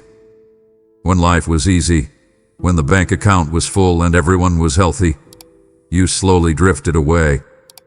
You got swept up by what society demands and set aside my teachings, your prayers, and your faith. Now is the time to come back to me with a humble and sorry heart, ready to leave behind all the distractions. I am separating the wheat from the chaff in your own life. I am shaking the things around you so you can clearly see what is unshakable. The job you thought was secure, the relationship you thought would never fail, the comfort you relied on, these are all shaking. But I am your protector and solid ground even when troubles seem too much. I am there to pick you up and elevate you. Comfort is often the greatest enemy of your spiritual growth. When you are comfortable, you stop reaching for me. You stop asking for my wisdom. You stop relying on my strength. That is why the old walls around you are crumbling. Do not panic when you see the plaster falling and the foundation cracking. Trust the architect. I am clearing away the detritus that has caused pain and strife in your home. I am building something completely new, something strong enough to withstand any storm. Keep going, be strong and brave. Every challenge is a chance to grow stronger, and every hurdle can lead you to new discoveries. Give me your worries, and I will bear them for you. Let the old things fall away. Keep your eyes locked on me, and watch as I build a beautiful, lasting future right out of the rubble. Close your eyes for just a moment. Can you hear the loud, endless roar of the world? It is the angry shouting on the news, the panicked updates on your phone, the endless complaints from the people you work with. It is a flood of noise designed to drown out your hope. Today, I am calling you to distinguish my gentle, loving nudge from the chaotic roar of the world. Listen to me alone, and keep your freedom safe from those who misuse my words to control you. Step out of any situation that feels like a prison. When you turn on your television or scroll through your phone, you must filter every single piece of news through the clear lens of my eternal truth. Do not believe those who tell you that your destiny is misery and bitterness, or that your defeat is inevitable. Do not believe them, because I am telling you that you are mine, and I will always be by your side. I often speak in parables, in patterns, and in quiet whispers that you are finally beginning to see and understand. I do not shout over the angry crowds. I wait for you in the quiet. This is why the secret place is so incredibly important during times of global upheaval and personal stress. Come and take a break with me. In my presence you will find peace and hope. No matter how big your troubles seem, they do not make you less important, because you are under my care. You must carve out time to sit in silence with me. Turn off the screens. Shut the door to your room. In that stillness, I am training your ears to hear my voice saying, "This is the way. Walk in it." If an unexpected difficulty arises, simply converse with me, and I shall illuminate your path, enabling you to make the right decision. Sometimes, you pray and you hear nothing but silence. Do not let this scare you. The silence of God is very often an invitation to look deeper, to trust harder, and to lean in closer. I listen carefully to you, and in the quiet I am there because I care. Your prayers are like beautiful songs to me. When you feel surrounded by confusion, do not let negative thoughts and feelings drag you down. Put my spirit first in your life and heart, and you will win. Do not let the loud noise of the world steal your focus. Focus on me, on my promises, and on all that I am ready to give you. Find a quiet corner today. Sit with me. Let my voice be the loudest thing in your mind. Look up at the night sky. See the stars that I have scattered across the dark canvas. I am the creator of all that is seen and unseen. Therefore I offer you my word that I shall always be with you. Today, I am reasserting my total control over the kings, the presidents, the politicians, and all the nations of this earth. You watch the news and see powerful people making decisions that affect your paycheck, your freedom, and your family. It is easy to feel small and helpless. But hear me now, man's plans are completely insignificant compared to my mighty decree. The earth is merely my footstool. I am not nervously pacing back and forth in front of my throne, worried about the economy or global conflicts. I am firmly seated, and I hold the entire world in the palm of my hand. I am the Almighty God, the creator of everything, your parent, your leader, your buddy, the ruler of your life. I see the deep questions burning in your mind. You ask me, why is this happening? Why did I lose that job? Why did that sickness come to my house? I invite you to find the profound peace that comes from surrendering your why to my who. You may not understand the complicated reasons behind your painful struggles, but you know exactly who holds your hand. Trust in my power to transform your reality and to open doors that seem closed. I will work for your good, even in your most challenging circumstances. My timeline is very different from your sense of hurried urgency. You want the answers today. You want the pain to stop right this second. But remember that I am never late. I arrive precisely when most needed, in the perfect moment. Rest your weary mind in the supreme authority of the name above all names. No problem you face today is bigger than my authority. When dread attempts to grip your heart, stand firm, speak against it, and declare boldly that fear has no hold over you because you have placed your trust in your God. Let not your heart be troubled by thoughts of the future, for such worries are not the life I envision for you. Lift your eyes from the shadows of your anxieties. I have declared that I will work wonders for you, open pathways where none seem to exist, and I am always beside you. Breathe out your timeline. Breathe in my perfect timing. Relax your shoulders. You are a child of the omnipotent God, and faithfully I am with you. Therefore none can stand against you or cause you harm. My child, as you rest in the absolute sovereignty of my timing, I invite you to partner with me in warning a world that is stumbling in the dark. I am asking you today to be my hands and feet, helping to carry this urgent message of peace to the terrified souls who desperately need to hear it. The hour is late, and by supporting this mission, you become a direct channel for healing to reach many people you know and thousands you have never met. Every seed you sowed into this ministry is a spark of light that pushes back the heavy shadows of fear. When you give generously, I promise that the windows of heaven will open upon you, and blessings and gifts will come upon you, filling your house with joy. Support this vital work today by giving a super thanks, joining as a member, or using the PayPal link provided in the description. Step out in bold faith right now and watch how I enhance the rewards of your labor. Do not turn back. You've come so far. It genuinely breaks my heart when you walk away just as I am handing you the very answers you wept for in the dark.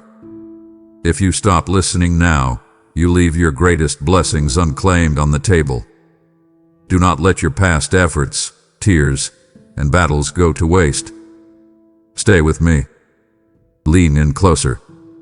The most crucial part of your breakthrough is coming right now, and I need your complete attention to guide you through the storm. Open your tightly clenched fists. I want you to literally open your hands right now as you read this. You have been holding on so tightly, trying to control every outcome, trying to fix your spouse, trying to protect your kids from every single bump in the road. Let go of the illusion that you can fix the broken world around you. Stop fighting the current or relying solely on your strength. Dive into the flow of my spirit and feel secure. Take my hand, and you will be safe, even if today you are in a tough spot. There is immense, unbreakable power in looking up to the sky and saying, "Thy will be done," and truly meaning it from the bottom of your tired heart. You do not have to have all the answers. I am your healer, your caretaker, your provider, and your supporter. You have always believed that you need to be strong, that you need to hide your weaknesses so nobody takes advantage of you. But in my kingdom, weakness becomes the perfect vessel for my greatest, most beautiful miracles. When you finally admit, "I cannot do this anymore, I am too tired," that is the exact second my power rushes in to carry you. Come to me, bring me all your heavy loads and worries, and I will carry them.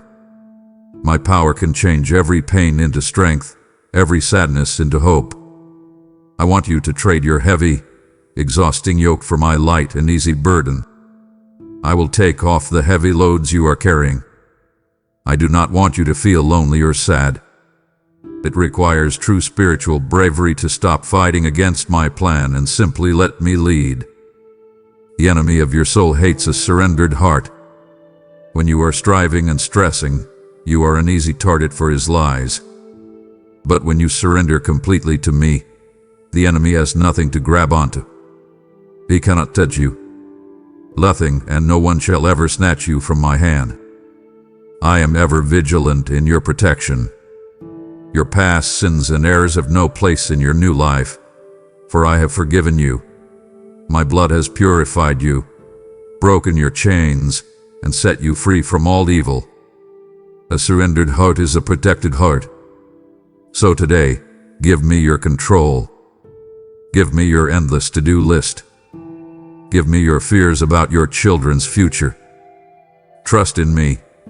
Believe in yourself, and soon you will see your life transform into a magnificent tapestry of light, love, and abundance. Lay your head on my shoulder. Rest. You are fully and beautifully surrendered. My child, look around you at the dry, lonely landscape of your current life. I see how isolated you feel right now. You look at your phone and wonder why the text messages have stopped coming. You look at your career and feel like you are walking through thick, heavy sand, expending so much energy, but barely moving forward. You feel like you are wandering in a vast, empty desert, far away from the comfortable life you used to know. But I want you to understand exactly why you are here. I led you into this wilderness on purpose to speak to your heart alone. When you were surrounded by the loud noise of the city, the endless demands of your friends, and the constant rush of your busy schedule, you could not hear my gentle voice. I had to draw you away from the crowd so that my whispers would finally become louder than your distractions. I am the one who created you in my image. I know that you needed this quiet space to heal and to rediscover who you truly are in me. Do not panic when your earthly stores begin to run dry. I see the anxiety that washes over you when you look at your shrinking bank account or worry about how you will pay next month's rent. When the resources of this world dry up, that is precisely when my supernatural provision begins. I provide the manna from heaven when the grocery shelves are bare. I will nourish you with sweetness and the best provisions. You are not dependent on a fragile global economy. You are entirely dependent on me, your Almighty Father. I am your provider and your supporter, and I supply your necessities and enhance the rewards of your labor. Open your eyes and find the hidden beauty in the desolation of this changing world. When everything around you is stripped away, you are finally able to see the things that truly matter. The wilderness removes your pride. It burns away your self-reliance and leaves you beautifully dependent on my grace. I have used these long, quiet desert years to prepare you for this exact, specific hour. The struggles you endured in secret were not wasted time. I have witnessed your growth and all that you have had to endure. Every lonely night, every financial struggle, and every tear you cried in frustration was building a deep, unshakable resilience inside your spirit. You are learning to rely totally on my cloud by day to shade you from the scorching heat of your problems, and my fire by night to light up your darkest, most terrifying anxieties. The wilderness is teaching you to look up instead of looking around. I want you to hold tightly to this promise. The wilderness is a passage, not a final destination. You are walking through it, not setting up a permanent camp in it. I am orchestrating everything in your favor, and I will clear a pathway in the wilderness and summon streams of living water for you. Keep walking, my beloved. The promised land is just over the horizon, and I am holding your hand every single step of the way. Stand up right now and examine the heavy garments you have been wearing. You have been walking through your days draped in the heavy coat of worry, the tight belt of financial stress, and the suffocating helmet of depression. You are trying to fight spiritual battles using fragile, worldly weapons, and you are wondering why you feel so incredibly exhausted and defeated. It is time to drop those heavy burdens to the floor. Reevaluate the spiritual defenses I gave you long ago. I did not send you into this chaotic world unprotected. I gave you a complete set of divine armor, but you have left it sitting in the closet while you try to fight the enemy with your own limited strength. Put on the belt of truth right now. In this modern age of endless deception, fake news, and constant lies on your screens, you must strap my eternal truth tightly around your waist. My truth is the only thing that will hold your life together when the world's logic completely falls apart. You must protect your vulnerable mind with the helmet of salvation. Your mind is the primary battlefield. The sudden anxiety that jolts you awake at 3 in the morning, the dark thoughts that tell you you are a failure, the quiet whispers that say your children are in danger. These are direct attacks from the enemy. I command any turmoil surrounding you to cease, and I remind you that my love for you is unwavering. When you wear the helmet of salvation, you cover your thoughts in the blood of my sacrifice. Your identity is secured in me. Become the shield of faith. Why is this shield your only defense against the endless storm of what-ifs? Because faith extinguishes the fiery darts of panic. When the enemy shoots a dart that says, "What if you lose your house?" your shield of faith rises and says, "My God is my ultimate provider. I am your shield, and no harm will befall you, so stay resolute in your faith. Ensure your feet are strongly shod with the peace that passes all human understanding. You walk into incredibly hostile environments every day. You step into tense offices, you navigate difficult family gatherings, and you walk through communities filled with anger. When your feet are covered in my peace, you do not absorb the chaos of the room, you change the atmosphere of the room. Bring my calm into their storm. Finally, you must actively wield the sword of the Spirit, which is my holy word, especially when the world openly mocks my truth. Do not be intimidated into silence by people who do not know me. Speak my scriptures out loud in your home, in your car, and over your children. I grant you the strength to conquer giants and the authority to rise each day ready to tackle life's battles. Brace yourself for victory today, for you are a warrior in my kingdom, and I have already guaranteed your ultimate triumph. Open your spiritual eyes today and look very closely at the people and the messages surrounding you. I am issuing a call to radical discernment. You cannot afford to be naive in this season. You must identify the wolves that dress themselves carefully in the sheep's clothing of logic and common sense. The world will try to convince you to compromise your morals. Voices on your television and people in your workplace will tell you that it is perfectly fine to cut corners, to hold on to a bitter grudge because you were treated unfairly, or to prioritize money over your family. They will make it sound incredibly reasonable. But I tell you to ask me for the spirit of wisdom to navigate these dark and confusing coming days. I shall impart upon you the necessary wisdom and offer signs to guide you, ensuring your certainty in the direction to take. Do not rely on your own limited understanding. There is a terrible, hidden danger in following the panic crowd instead of following me, your good shepherd. The crowd is running blindly on a path of fear, hoarding resources, and fighting with one another. I am leading you beside still waters and into green pastures. You must learn to see the deep spiritual reality operating right behind the physical events of your daily life. That sudden, explosive argument with your spouse over a minor bill is not just about money. It is a spiritual attack designed to destroy your unity. That sudden wave of intense fatigue that hits you right before you try to pray is not just a lack of sleep. It is a distraction meant to keep you disconnected from my power. I want you to step back, take a deep breath, and ask me to show you what is truly happening behind the scenes. I will unveil the truth.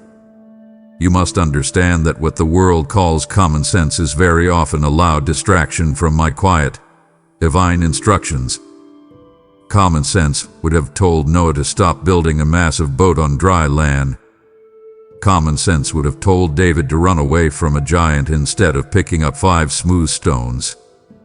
Do not let worldly logic talk you out of a divine miracle. I am giving you the unique gift of seeing what others are choosing to aggressively ignore. Let my light illuminate your path and lead you to joy and optimism. When others see a hopeless dead end, I will give you the discernment to see a hidden door. When others see a total financial collapse, I will give you the wisdom to see an unprecedented opportunity for my provision. Lean very close to me, listen to my voice above the cultural noise, and let my Holy Spirit sharpen your vision for the days ahead. Open your mouth and speak, my precious child. You have remained quiet for far too long. You have hidden your past struggles, your deep failures, and your painful history because you were afraid of what people might think of you. You felt shame. But I want you to begin sharing exactly how I sustained you through those previous, terrifying storms. Remember that time when you thought you simply would not survive that devastating heartbreak. Remember the season when financial ruin was staring you right in the face, and you did not know how you would buy groceries. I pulled you out of those deep waters. I was the one who kept you breathing when you wanted to give up. Your authentic story of survival is a blazing, undeniable light to the hopeless people you interact with every single day. Your coworkers, your neighbors, and even your own family members are drowning in silent despair, and your story is the exact lifeline they desperately need. There is immense, critical importance in speaking my truth out loud when everyone else is too intimidated to speak. Do not be afraid of their mocking. You overcome the enemy not by your own physical strength, but by the powerful blood of my sacrifice and the bold word of your personal testimony. When you stand up and say, "I was broken, but my God put me back together," the forces of darkness tremble and retreat.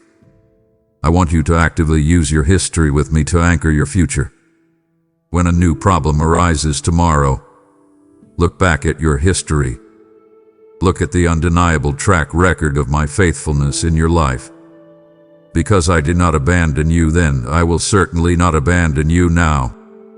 I have accompanied you since the moment of your birth, and even long before. Use your past victories as the solid foundation for your future confidence. I am calling you to be a living, breathing witness that my word never returns void. I have grand plans to use you as a living testament to the boundless power of your omnipotent God. I want people to seek you out for advice and see my pure reflection shining right in your eyes. I want all your family and friends to be completely astonished by the radical transformation in your character. They will look upon you and testify to my reality and my ability to aid them. Your life is not just about you getting to heaven. Your life is a rescue mission for the souls around you. So do not hide your scars. Your scars are the absolute proof of my healing.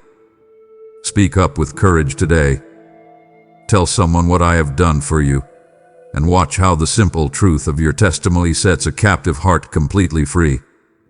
You have heard my call to share your testimony, and now I am giving you a powerful, immediate way to amplify the truth across the nations.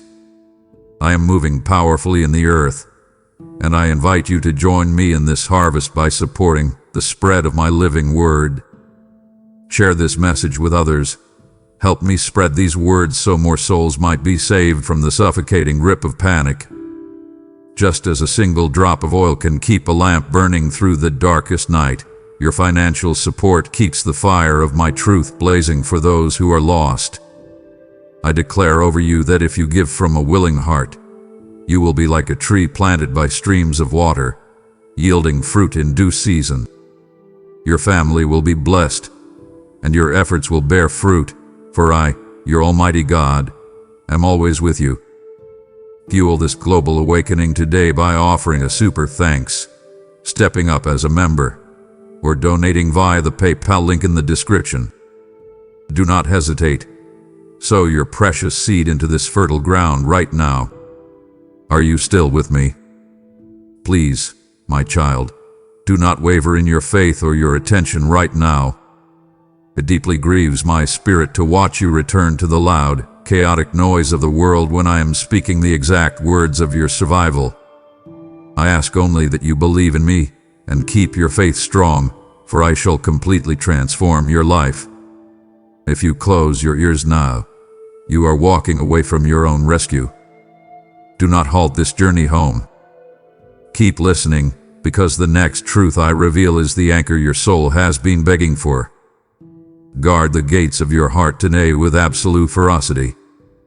I am commanding you to actively guard what your eyes see and what your ears hear. You spend hours consuming negative media, endlessly scrolling through bad news and listening to the toxic gossip of the people around you. And then you sit on your couch and wonder why you feel so incredibly drained, depressed, and anxious. You are letting the chaos of the world walk right through the front door of your mind. You must practice the discipline of staying stayed on me. When the headlines scream panic, turn off the screen. Open my word. Keep your mind completely fixed on my promises. For I am your God, strong and jealous, who safeguards the integrity of his children and supplies their needs. I commanded you not to be afraid 365 times in my scriptures because I knew exactly how aggressively this broken world would try to terrify you every single day of your life. You must create a quiet, unshakable sanctuary within your own soul. You cannot control the loud, chaotic behavior of your boss, the unpredictable changes in the economy, or the decisions of politicians. But you have total control over the atmosphere inside your own spirit. When the office is chaotic, or when your house is loud and stressful, you must learn to retreat into that secret, inner room where I dwell. In my presence, you will find peace and hope. Let me teach you the vital role of worship as a weapon against your anxiety. Worship is not just singing a psalm on Sunday. It is a violent act of spiritual warfare against the depression trying to choke you. When you lift your hands and sing praises in the middle of a terrible day, the heavy, iron chains of worry literally fall right off your shoulders. Your sadness will turn into happiness, and your pain will turn into celebration.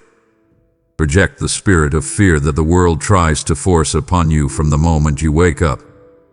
Say no to the panic. Speak directly to the anxiety in your chest and tell it to leave in my name. The inner fire I have ignited within you reduces all barriers to ashes. You possess the power I always speak of, the power to master your emotions through my spirit, to govern the words you speak, casting aside murmurs of discontent and declarations of defeat. Let my peace, which surpasses all human understanding, completely fill your heart and mind. Breathe in slowly right now. Feel my peace pushing the heavy, suffocating fear right out of your lungs. You are safe. You are held. You are protected by the Creator of the universe. Guard your peace today, my child, for it is one of your most valuable possessions. Look closely at the people standing around you right now. I see how deeply you struggle with the quiet, aching pain of isolation. You walk into crowded rooms, you sit in busy offices, and you scroll through hundreds of contacts on your phone. Yet you feel completely and utterly alone in your spirit. You wonder if anyone else sees the world shifting the way you do. You wonder if anyone else feels the urgent call to pray instead of panic. I want to tell you today that you are not walking this narrow path in isolation. I am actively gathering my true children together. I have surrounded you with caring souls, faithful believers, and wise mentors to support you on your earthly journey. Distance yourself from those who criticize and attack you, and you will seek out good people who encourage and uplift you. Do not stay isolated out of fear or past hurts. Reach out your hand today. Send that message, make that phone call, and invite that neighbor into your home. The beauty of the body of Christ is found in its deeply connected members supporting one another when the heavy winds of life begin to blow. When your own faith feels weak, when you are exhausted from fighting your battles alone, your brother or sister in faith will hold your arms up, just as Aaron and Hur held up the tired arms of Moses. If loneliness grips you, if you yearn for companionship, remember I am always with you. But I also work powerfully through the warm embrace of a true friend, the shared tears over a cup of coffee, and the urgent prayers spoken together in a quiet living room. I am carefully knitting together a people who truly know my voice. I am weaving your life into the lives of others who refuse to compromise, who refuse to bow to the fear of this world, and who stand firmly on my eternal promises. Encourage one another as you see the day approaching. Do not waste your precious breath complaining about the darkness. Use your words to light a fire in the heart of your brother. Speak courage into your children. Speak hope over your spouse. When you gather together, even in small numbers, my presence multiplies your strength. A single thread is easily snapped by the harsh pull of the world, but the strength of a threefold cord cannot be easily broken. When you intertwine your life with mine, and with the lives of other faithful believers, you become an unbreakable force of nature. I will introduce sincere and steadfast companions, racing the shadows of sadness and isolation that you may have felt. Trust me to bring the right people into your life at the exact right time. Open your door, open your heart, and allow me to build a fortress of fellowship around you that the enemy can never penetrate. Examine the hours of your day and tell me how you are spending them. I watch you waste precious, irreplaceable time staring at glowing screens, paralyzing your mind with endless feeds of bad news, and arguing over trivial matters that have no eternal value.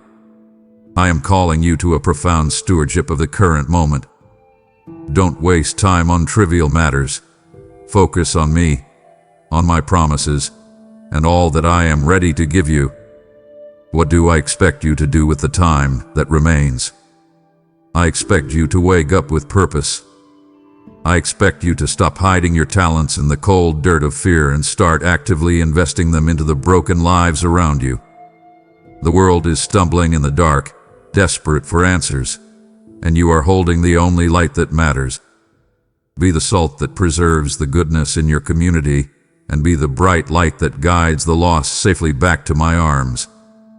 Look around your workplace, your neighborhood, and your own dinner table. I am calling you to practical, tangible ways to serve my children in their hour of deepest need. Allow me to use you to generously assist those around you and extend kindness to the less fortunate. When you see a coworker silently crying at their desk, do not just walk past them. Stop, sit down, and listen. When you know a family is struggling to pay for their groceries, quietly pay their bill. I want to work through you, extending your hands to heal the sick and feed the hungry. Do not look at this global crisis as a terrifying tragedy to be barely survived. Look at it as a massive, unprecedented opportunity to be used for my ultimate glory. When the world is shaking, people are finally looking for a solid rock to stand on. You know exactly where that rock is. Point them to me. Understand the heavy, beautiful accountability that comes with knowing my truth. You cannot sit comfortably in your house, hoarding my peace and my provision, while your neighbors drown in anxiety. I did not give you this profound peace so you could keep it a secret. You are a living testimony of my unending love. Use this shaking to display my absolute goodness. Speak words of life when everyone else is speaking words of death. Offer a calm, steady presence when the room is spinning with panic. Do your part. You are a wise and responsible person. Your daily actions, your small sacrifices, and your quiet generosity will echo throughout eternity. Invest your time, your money, and your love into the kingdom of heaven today, and watch how I multiply your small offering to feed a starving world. Take a deep breath and completely release your desperate grip on the past. I hear you sighing heavily, saying to yourself, I just wish things would go back to normal. I wish the world was the way it used to be. I am telling you today, do not crave a return to a broken past. That normal you keep crying over was actually a quiet, comfortable cage that kept you entirely distracted from me.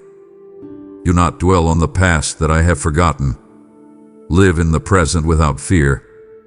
When your life was perfectly predictable, when your routines were uninterrupted, you barely had time to whisper a hurried prayer before falling asleep. The deception of normalcy lulled your spirit into a deep, dangerous slumber. I had to shake your world to wake you up.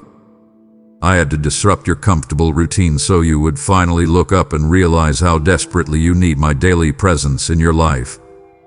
There is a terrible, fatal danger in constantly looking back over your shoulder, just like Lot's wife did when she fled the burning city. When you constantly obsess over what you have lost, you completely blind yourself to the magnificent new thing I am doing in the earth right now. I am carving a pathway in the wilderness. I will summon streams of living water to flow in your arid, barren lands. You cannot hold on to the new blessings I have for you if your hands are tightly clenched around the ashes of yesterday. I plan to change you so much that people might not even recognize you. You must actively let go of the hidden idols you did not even know you were holding. You idolized your financial security. You idolized the opinions of your peers. You idolized the false promise that tomorrow would be exactly like today. Release those fragile idols right now. Let them shatter on the floor. Shift your entire focus from the fading, temporary earthly city to the brilliant, eternal city I am preparing for you. Do not let your heart be troubled by the collapse of worldly systems, for they were never designed to last forever. I am removing the things that can be shaken so that the things which cannot be shaken may permanently remain. Embrace the beautiful, raw uncertainty of this moment. When you do not know what tomorrow holds, you are finally forced to hold tightly to the one who holds tomorrow. Look straight ahead. March boldly into the new future I have prepared for you. I will lead you down a path filled with blessings and wisdom, giving you my love and peace to calm your heart and mind. Your best, most vibrant days are not buried in your past. They are waiting for you in the beautiful, unwritten chapters of your future. Open your wallet, look at your bank account, and tell me exactly what you see. You see shrinking numbers. You feel the crushing weight of inflation, and you worry about how you will pay the mortgage next month. Your heart starts to race when you look at the rising prices of simple groceries. I want you to shift your gaze away from those terrifying numbers immediately. Look at me. I am your God, You will want for nothing. Have you forgotten how I miraculously fed Elijah by the quiet brook of Cherith? When the entire nation was suffering through a devastating, dry famine, I commanded the ravens to bring him fresh bread and meat every single morning and evening. I am the exact same God today. I have not lost my power to provide, and I will certainly feed you. I will resolve your financial struggles. Your table will never lack for bread. Do not trust in the fragile, unpredictable systems of this world. Shift your ultimate trust from your fragile bank account directly to my heavenly storehouse. Your company may downsize, your investments may shrink, but the economy of heaven never experiences a recession. I am the God of the miraculous oil that does not run dry. Just as the widow poured endless oil from a tiny, empty jar to pay all her massive debts, I will stretch your meager resources in ways that completely defy human logic. I want you to start seeing my invisible hand in the sudden coincidences that unexpectedly meet your daily needs. That surprise check in the mail, that unexpected bonus at work, that neighbor who randomly drops off a bag of groceries. These are not lucky accidents. These are my direct, loving interventions in your life. I am ever vigilant in your protection, providing for you timely and lavishly. You must learn to live strictly by faith and absolutely not by the terrifying sight of your current physical circumstances. When the refrigerator looks empty and the bills are piling high on the kitchen counter, that is the exact moment you must lift your hands and praise me for the provision that is already on its way. Be confident that your financial worries will be resolved, your debt settled, and all your financial burdens removed. Scarcity will not find a place in your home. I want you to experience the overwhelming, tear-filled joy of knowing me as Jehovah Jireh, your ultimate provider, firsthand. When you have nothing left but me, you will joyfully discover that I am more than enough. Trust me with your finances today. Give generously even when it hurts. Hold your money with an open hand, and watch how my blessings will flow unceasingly toward you. Because I am your ultimate provider in the midst of every earthly famine, I am now calling you to trust me completely with your resources. I want to use your generous hands to deliver my urgent warnings and comforting promises to a starving generation. When you support this channel, you are literally feeding spiritual manna to desperate hearts who are crying out for answers in the night. Do not hold tightly to your seed out of fear, for when you scatter your bread upon the waters, it will return to you multiplied. Trust in me, and the true and lasting prosperity I bring will resolve your financial struggles, ensuring your table will never lack for bread. The famine of truth is sweeping the land right now, making your immediate support more critical than ever before. Release your faith today by giving a super thanks, becoming a channel member, or sending a gift through the PayPal link in the description. Give boldly in this exact moment, and watch me open the floodgates of heaven on your behalf. Do not stop listening now. We have walked too far together for you to drop my hand. It brings tears to my eyes when my children give up just seconds before their miracle actually arrives. I am acting in your favor, guiding you to the abundant life I've planned for you. Do not be like those who abandon their purpose and lament their situation when a radically different future awaits you. Stay here in my presence. Let my words change your today and fill your tomorrow with hope. The road ahead requires the specific instructions I am about to speak into your life. Wake up, my beloved child. I am calling you to stay completely awake while the rest of the world slumbers in a deep, dangerous ignorance. You cannot afford to sleepwalk through your days anymore. I have appointed you as a watchman on the spiritual wall of your home and your community.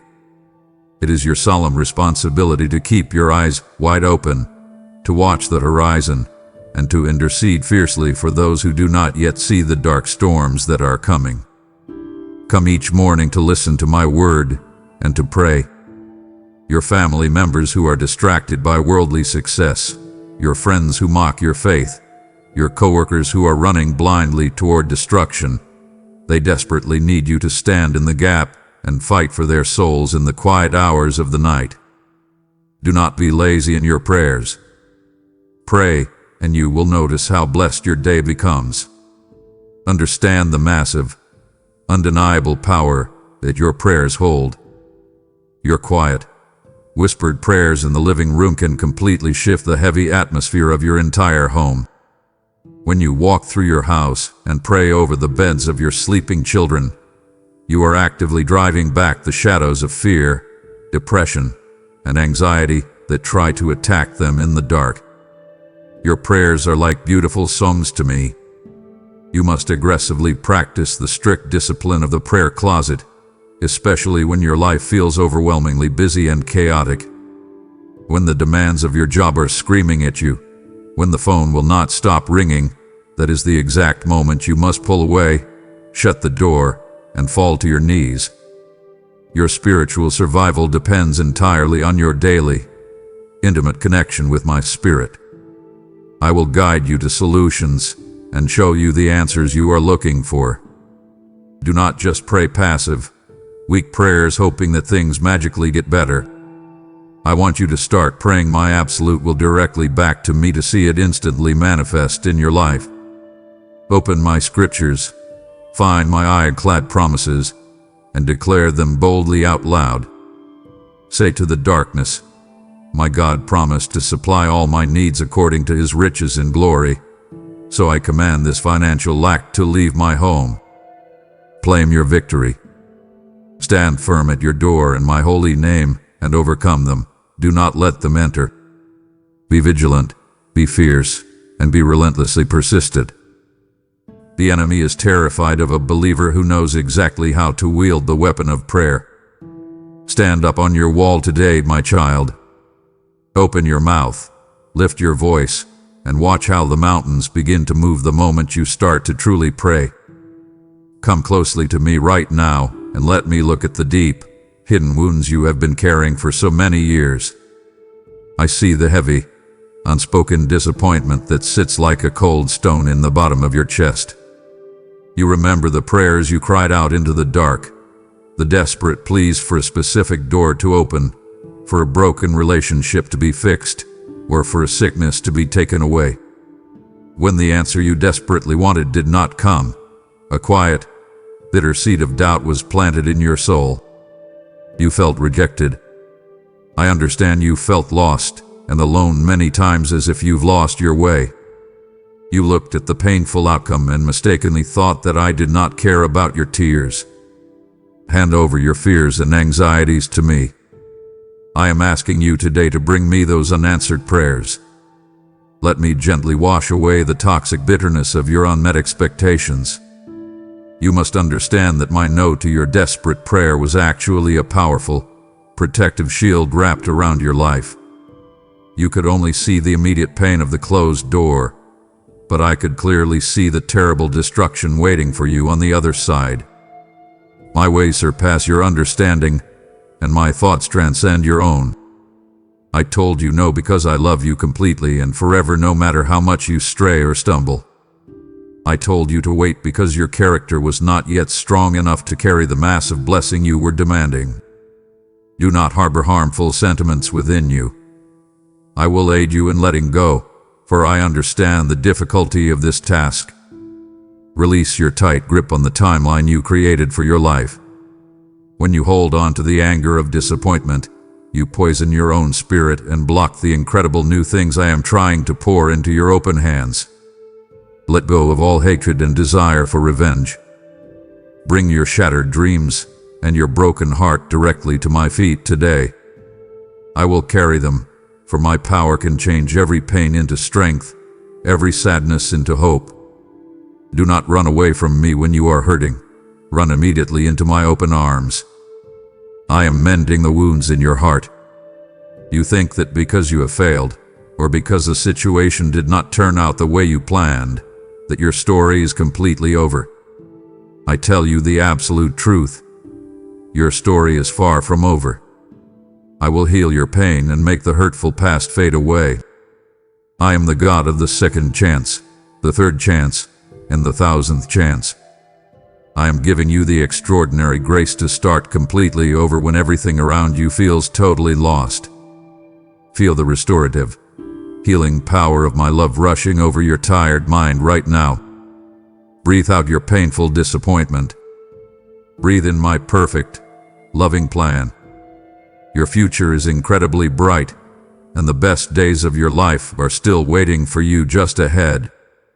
Open your eyes and look at the intense, growing darkness of the world surrounding you. The news headlines are confusing, the voices of the experts are constantly changing, and the people around you are stumbling blindly in the dark, desperately looking for direction. I command you to pick up my word today.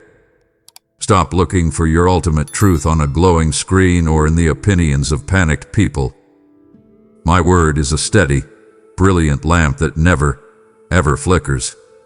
No matter how strong the winds of cultural change blow against it.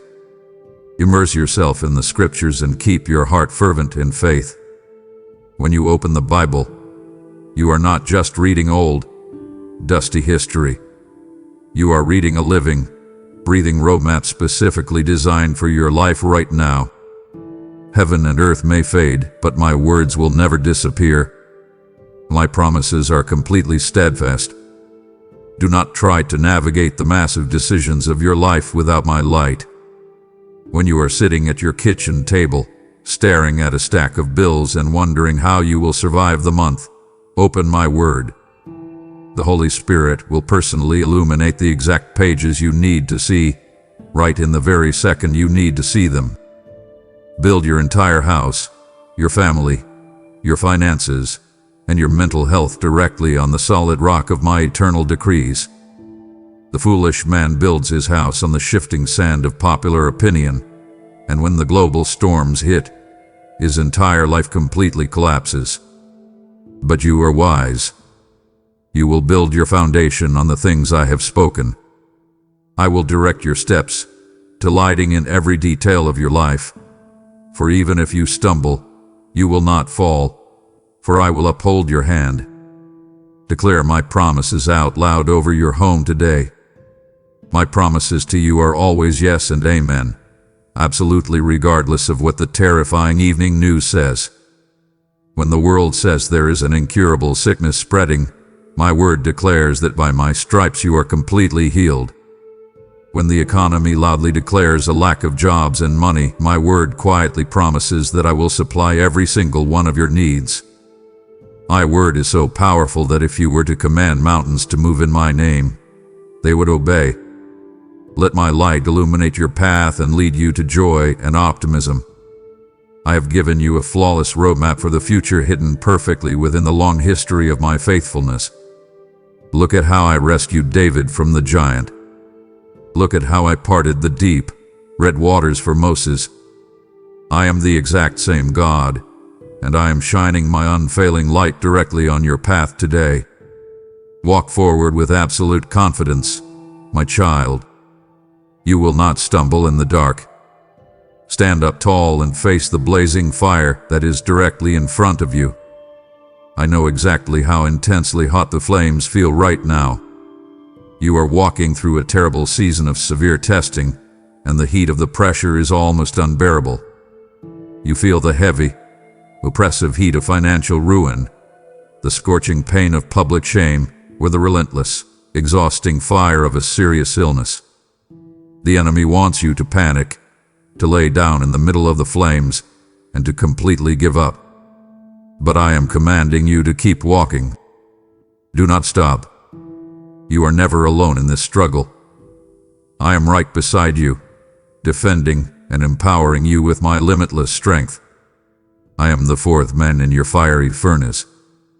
Just as I stood with Shadrach, Meshach, and Abednego when the angry king threw them into the blazing fire, I am standing right next to you in your living room, in the doctor's waiting room, and in the stressful boardroom. Understand the true, divine purpose of this intense fire. I did not send you into these flames to destroy you. I allowed you to walk into this fire to completely burn away the heavy, iron chains that have been holding you back.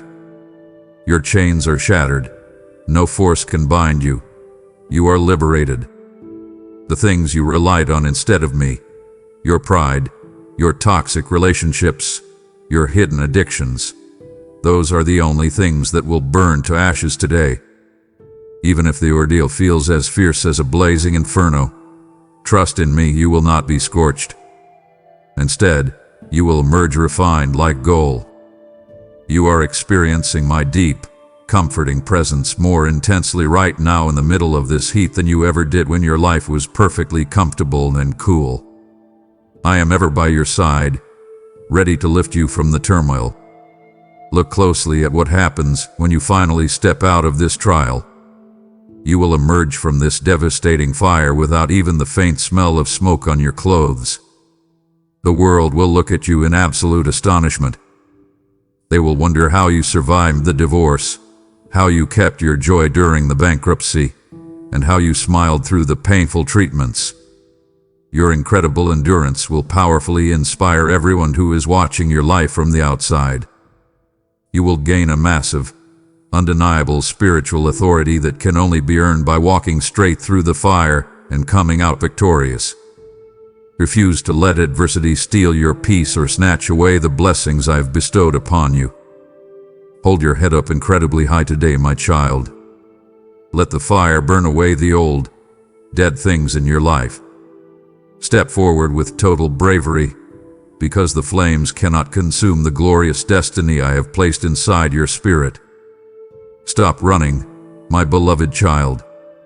Stop performing for the crowds and simply come back home to me. I am issuing a direct, urgent call for your repentance and your immediate return. I see how incredibly exhausting it is for you to wear that heavy, fake religious mask every single day. You smile at church, you say all the right Christian words to your friends, but inside your heart, you feel completely dry, distant, and disconnected from my love.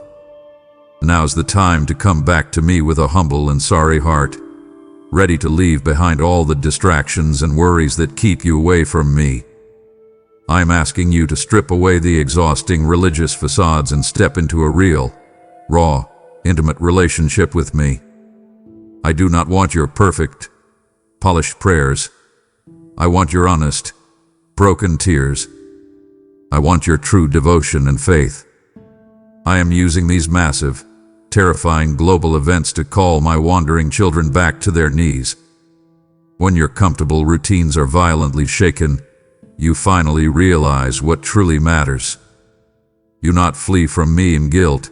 Where else could you go to those who claim to love you but ultimately betray and slander you? The true haven of happiness, companionship, understanding, and love exists here in my presence. No matter how far you have drifted, no matter how many terrible mistakes you have made in the dark, my invitation stands wide open. I am not angry, nor am I distant. Place your trust in me wholeheartedly. When you stray, I myself come to retrieve you, guiding you back to the river of peace. Turn back to me, your first love. Remember the simple, pure joy you felt when you first understood that I saved your soul. There is an absolute, breathtaking beauty in a broken and contrite heart. When you finally fall to your knees on your bedroom floor, admitting that you cannot fix your life on your own, I rush in to heal you. I am mending the wounds in your heart.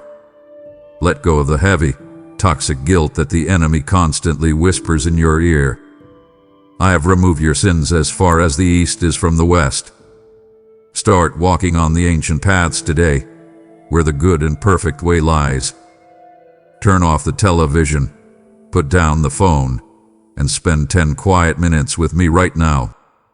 Ask me to cleanse your heart.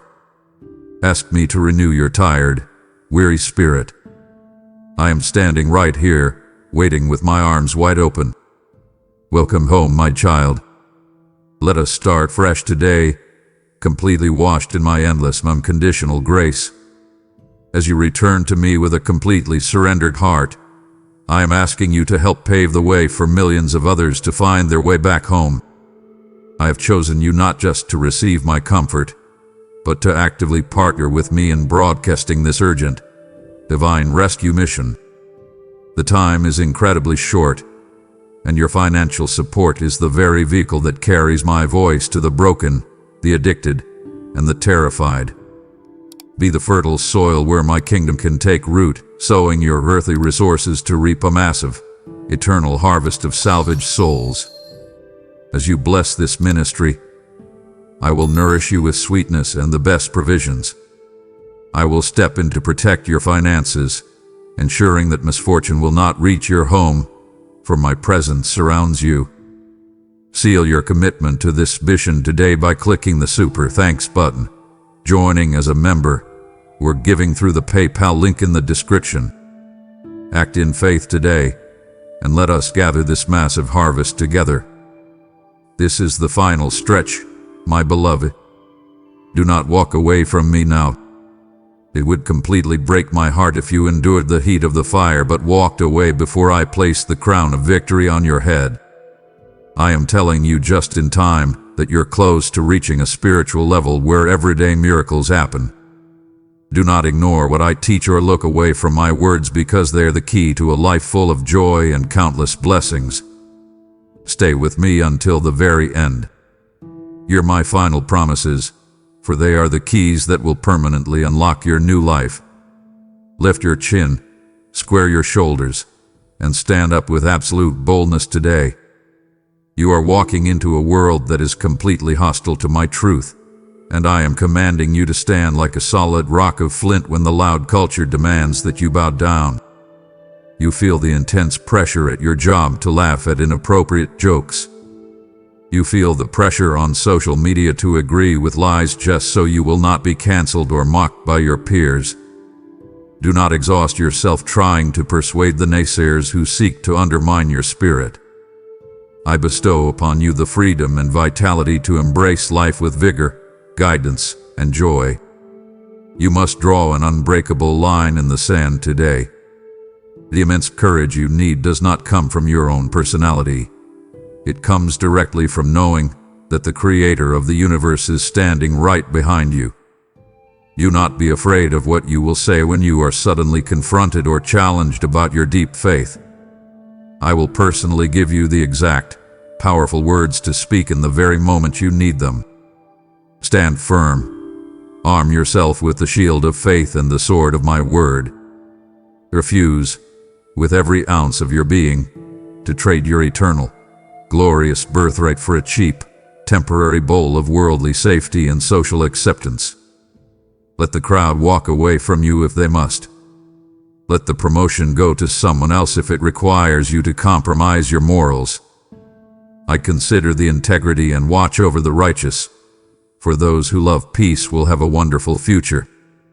It is a massive, incredible honor to be counted worthy to suffer a little misunderstanding for the sake of my holy name. I have placed a fierce, lion-like spirit deep inside your chest. You are not a coward, and you are not weak. You will witness your adversary fall, and those who rise against you will face defeat and disgrace. Stop apologizing for believing my word. Stop whispering your prayers when you should be shouting them. Let your interactions, particularly with your family, reflect my strength and love, demonstrating to others the miracles I can perform. Be extremely compassionate and kind to everyone you meet, but absolutely never compromise on my truth. Walk into your office tomorrow morning with your head held incredibly high. Speak with authority. Love without fear. Step forward boldly today, my fearless warrior, because I have already secured your final victory, and no weapon formed against you will ever prosper. Look at the calendar hanging on your wall and the clock ticking on your phone. I see how you stare at those numbers, feeling a deep, painful frustration building up inside your chest. You are exhausted from waiting. You ask me in the quiet of your bedroom, "Why are you waiting so long to fix this? Why did you wait until now to reveal these truths to me?" You feel like you are running completely out of time. You look at the unpaid bills stacked on your kitchen table. You think about your age, and you look at the job opportunities that seem to be passing you by. The weight can be excruciating, the endless contemplation of what might be wearing on your soul. But I am asking you today to stop pacing the floor. Stop trying to force open doors that I have firmly locked for your own protection. I want you to understand the beautiful, perfect fullness of time in your personal life. I did not forget about your desperate prayers, and I certainly did not ignore your tears. I have waited until this exact, precise moment to move because your heart was finally ready to receive what I am about to give you. You must understand the absolute precision of my divine interventions. I do not operate on your hurried, anxious human schedule. When the mortgage is due in 3 days, or when the doctor is calling tomorrow with the test results, you want an immediate, instant fix. But remember this unshakable truth: I am never late. I arrive precisely when most needed, in the perfect moment. I am never a single second early, and I am never a single second late. I am actively developing the deep patience of the saints inside your spirit during this uncomfortable wait. If I gave you the massive blessing you are asking for right now, before your character was fully prepared to carry it, that blessing would absolutely crush you. I am strengthening your roots in the dark soil so that when the sudden storms of life blow, your tree will not fall over. Be patient. Remember that my timings are perfect for each of you. Release your tight, desperate grip on your own personal timeline today. Give me your heavy expectations. I am asking you to completely trust the steady rhythm of my divine seasons over the stressful dates on your earthly calendar. Just as the winter must come to kill the deadly pests in the soil before the spring can bring fresh flowers, this cold season of waiting is doing a profound, necessary work in your life. Do not let the delay steal your joy. Do not let the silence convince you that I have abandoned you. Find the deep, unshakable peace of knowing that my hand is always resting firmly on the dial of your life. I control the rising of the sun and the setting of the moon. I control the exact moment your breakthrough will arrive. Relax your tense shoulders right now. Take a deep, slow breath.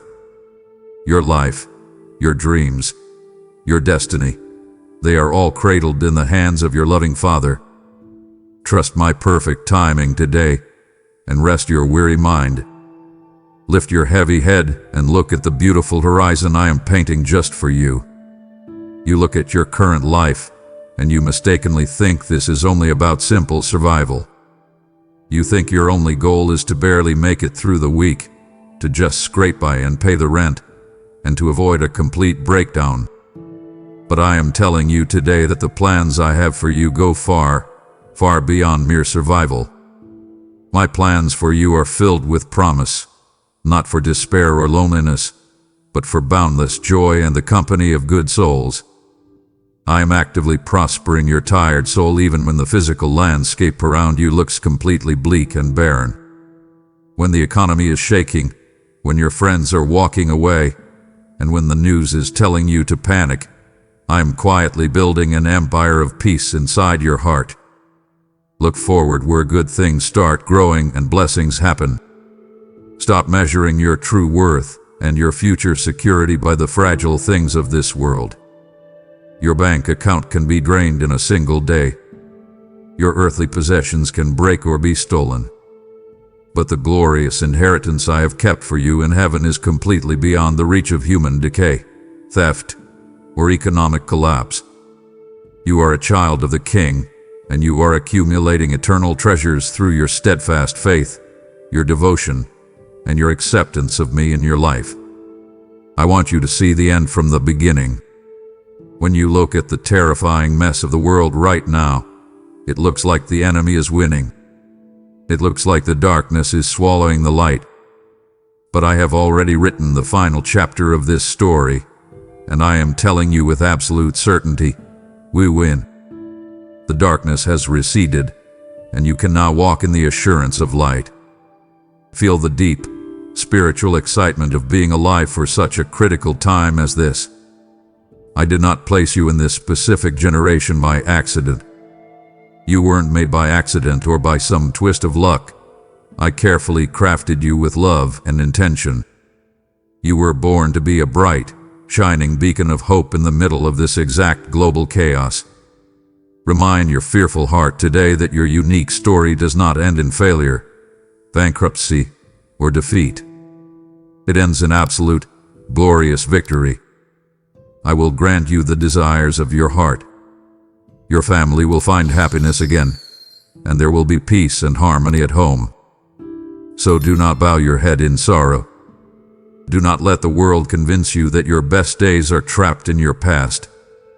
Get ready for an amazing new chapter in your life. March forward with bold assurance, because the marvelous future I have prepared for you is far brighter than you can possibly imagine. Look out your window at the people walking down your street, and look closely at the coworkers sitting in the desks next to you. Do you see the quiet desperation hidden in their eyes? The souls of the people around you are rapidly ripening right now because of the current, heavy distress they are feeling. When their worldly comforts are suddenly taken away, their hearts become desperately hungry for the solid truth that you carry. I am calling you to recognize your critical role as a dedicated laborer in the wide fields of the brokenhearted. You are not just here to go to work, pay your bills, and go to sleep. You have a profound, eternal mission. I have grand plans to use you as a living testament to the boundless power of your omnipotent God. I desire to work through you, extending your hands to heal the sick and feed the hungry. Feel the burning urgency of the Great Commission in these final, chaotic hours. The world is stumbling in the dark, and they are looking for anything that offers genuine peace.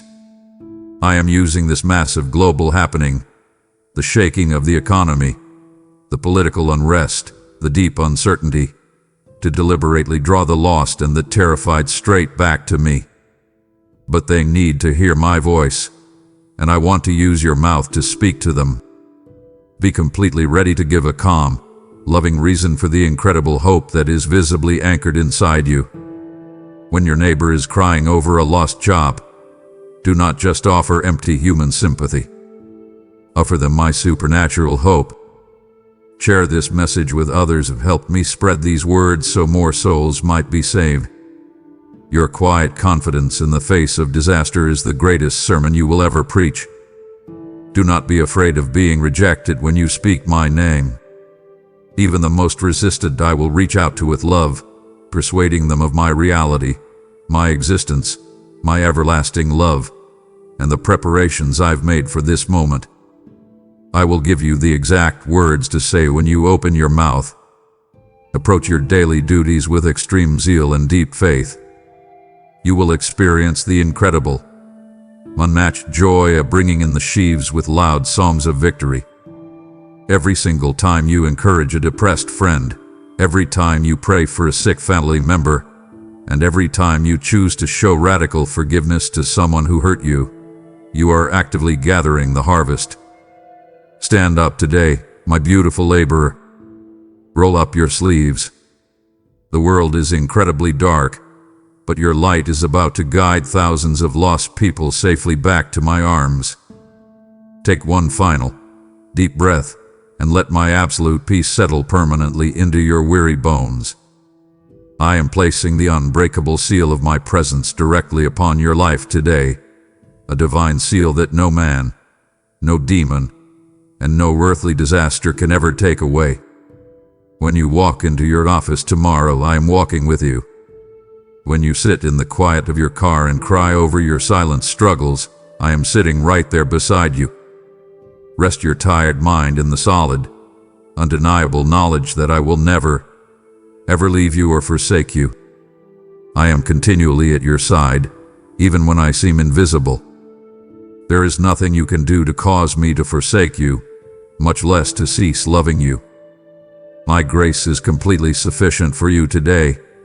It will be sufficient for you tomorrow, and it will sustain you forever.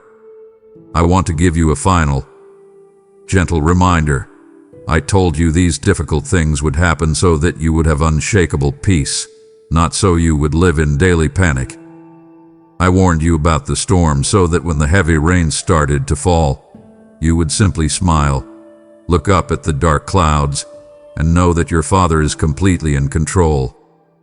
I am the creator of all that is seen and unseen. Therefore I offer you my word that I shall always be with you, bestowing upon you my most exquisite blessings. You are my child, my most precious treasure, and I will always be with you in every moment of your life. Close the dark chapter on fear right this very second. You are no longer a slave to anxiety. Turn the page and completely open the front door of your heart to my glory. Look forward to the magnificent, eternal homecoming that awaits my faithful children. Every tear you have ever cried will be wiped away. Every painful loss you have suffered on this earth will be restored 1,000 times over. But until that glorious day arrives, you must keep walking forward with absolute bravery. Do not surrender. Do not yield. Do not abandon your dreams nor forsake what you have begun. You are a new person. My blood has purified you, broken your chains, and set you free from all evil. Walk proudly in that freedom today.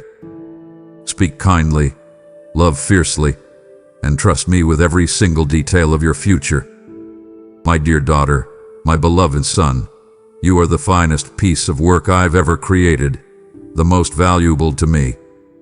I love you dearly, now and for all eternity. Amen. Now that you carry the unbreakable seal of my peace and the promise that I told you these things would happen, I am calling you to share this magnificent peace with the world. I am knocking on the door of your heart, inviting you to invest directly into the eternal souls of those who are still paralyzed by fear. Every gift you release is a lifeline thrown into the raging, chaotic sea, pulling drowning men and women safely onto the solid rock of my word. Do not delay, for the final harvest is fully ripe, and your financial seed is the sickle that helps bring the lost sheep safely into my fold. If you seek me and give generously, the heavens shall open and showers of happiness shall pour forth over your life. I will bless your home and send blessings like rain to make your life flourish. Plant your seed of faith right now through a super thanks, by becoming a member, or through the PayPal link in the description. Step forward in radical generosity right now, knowing I will never fail you. Amen.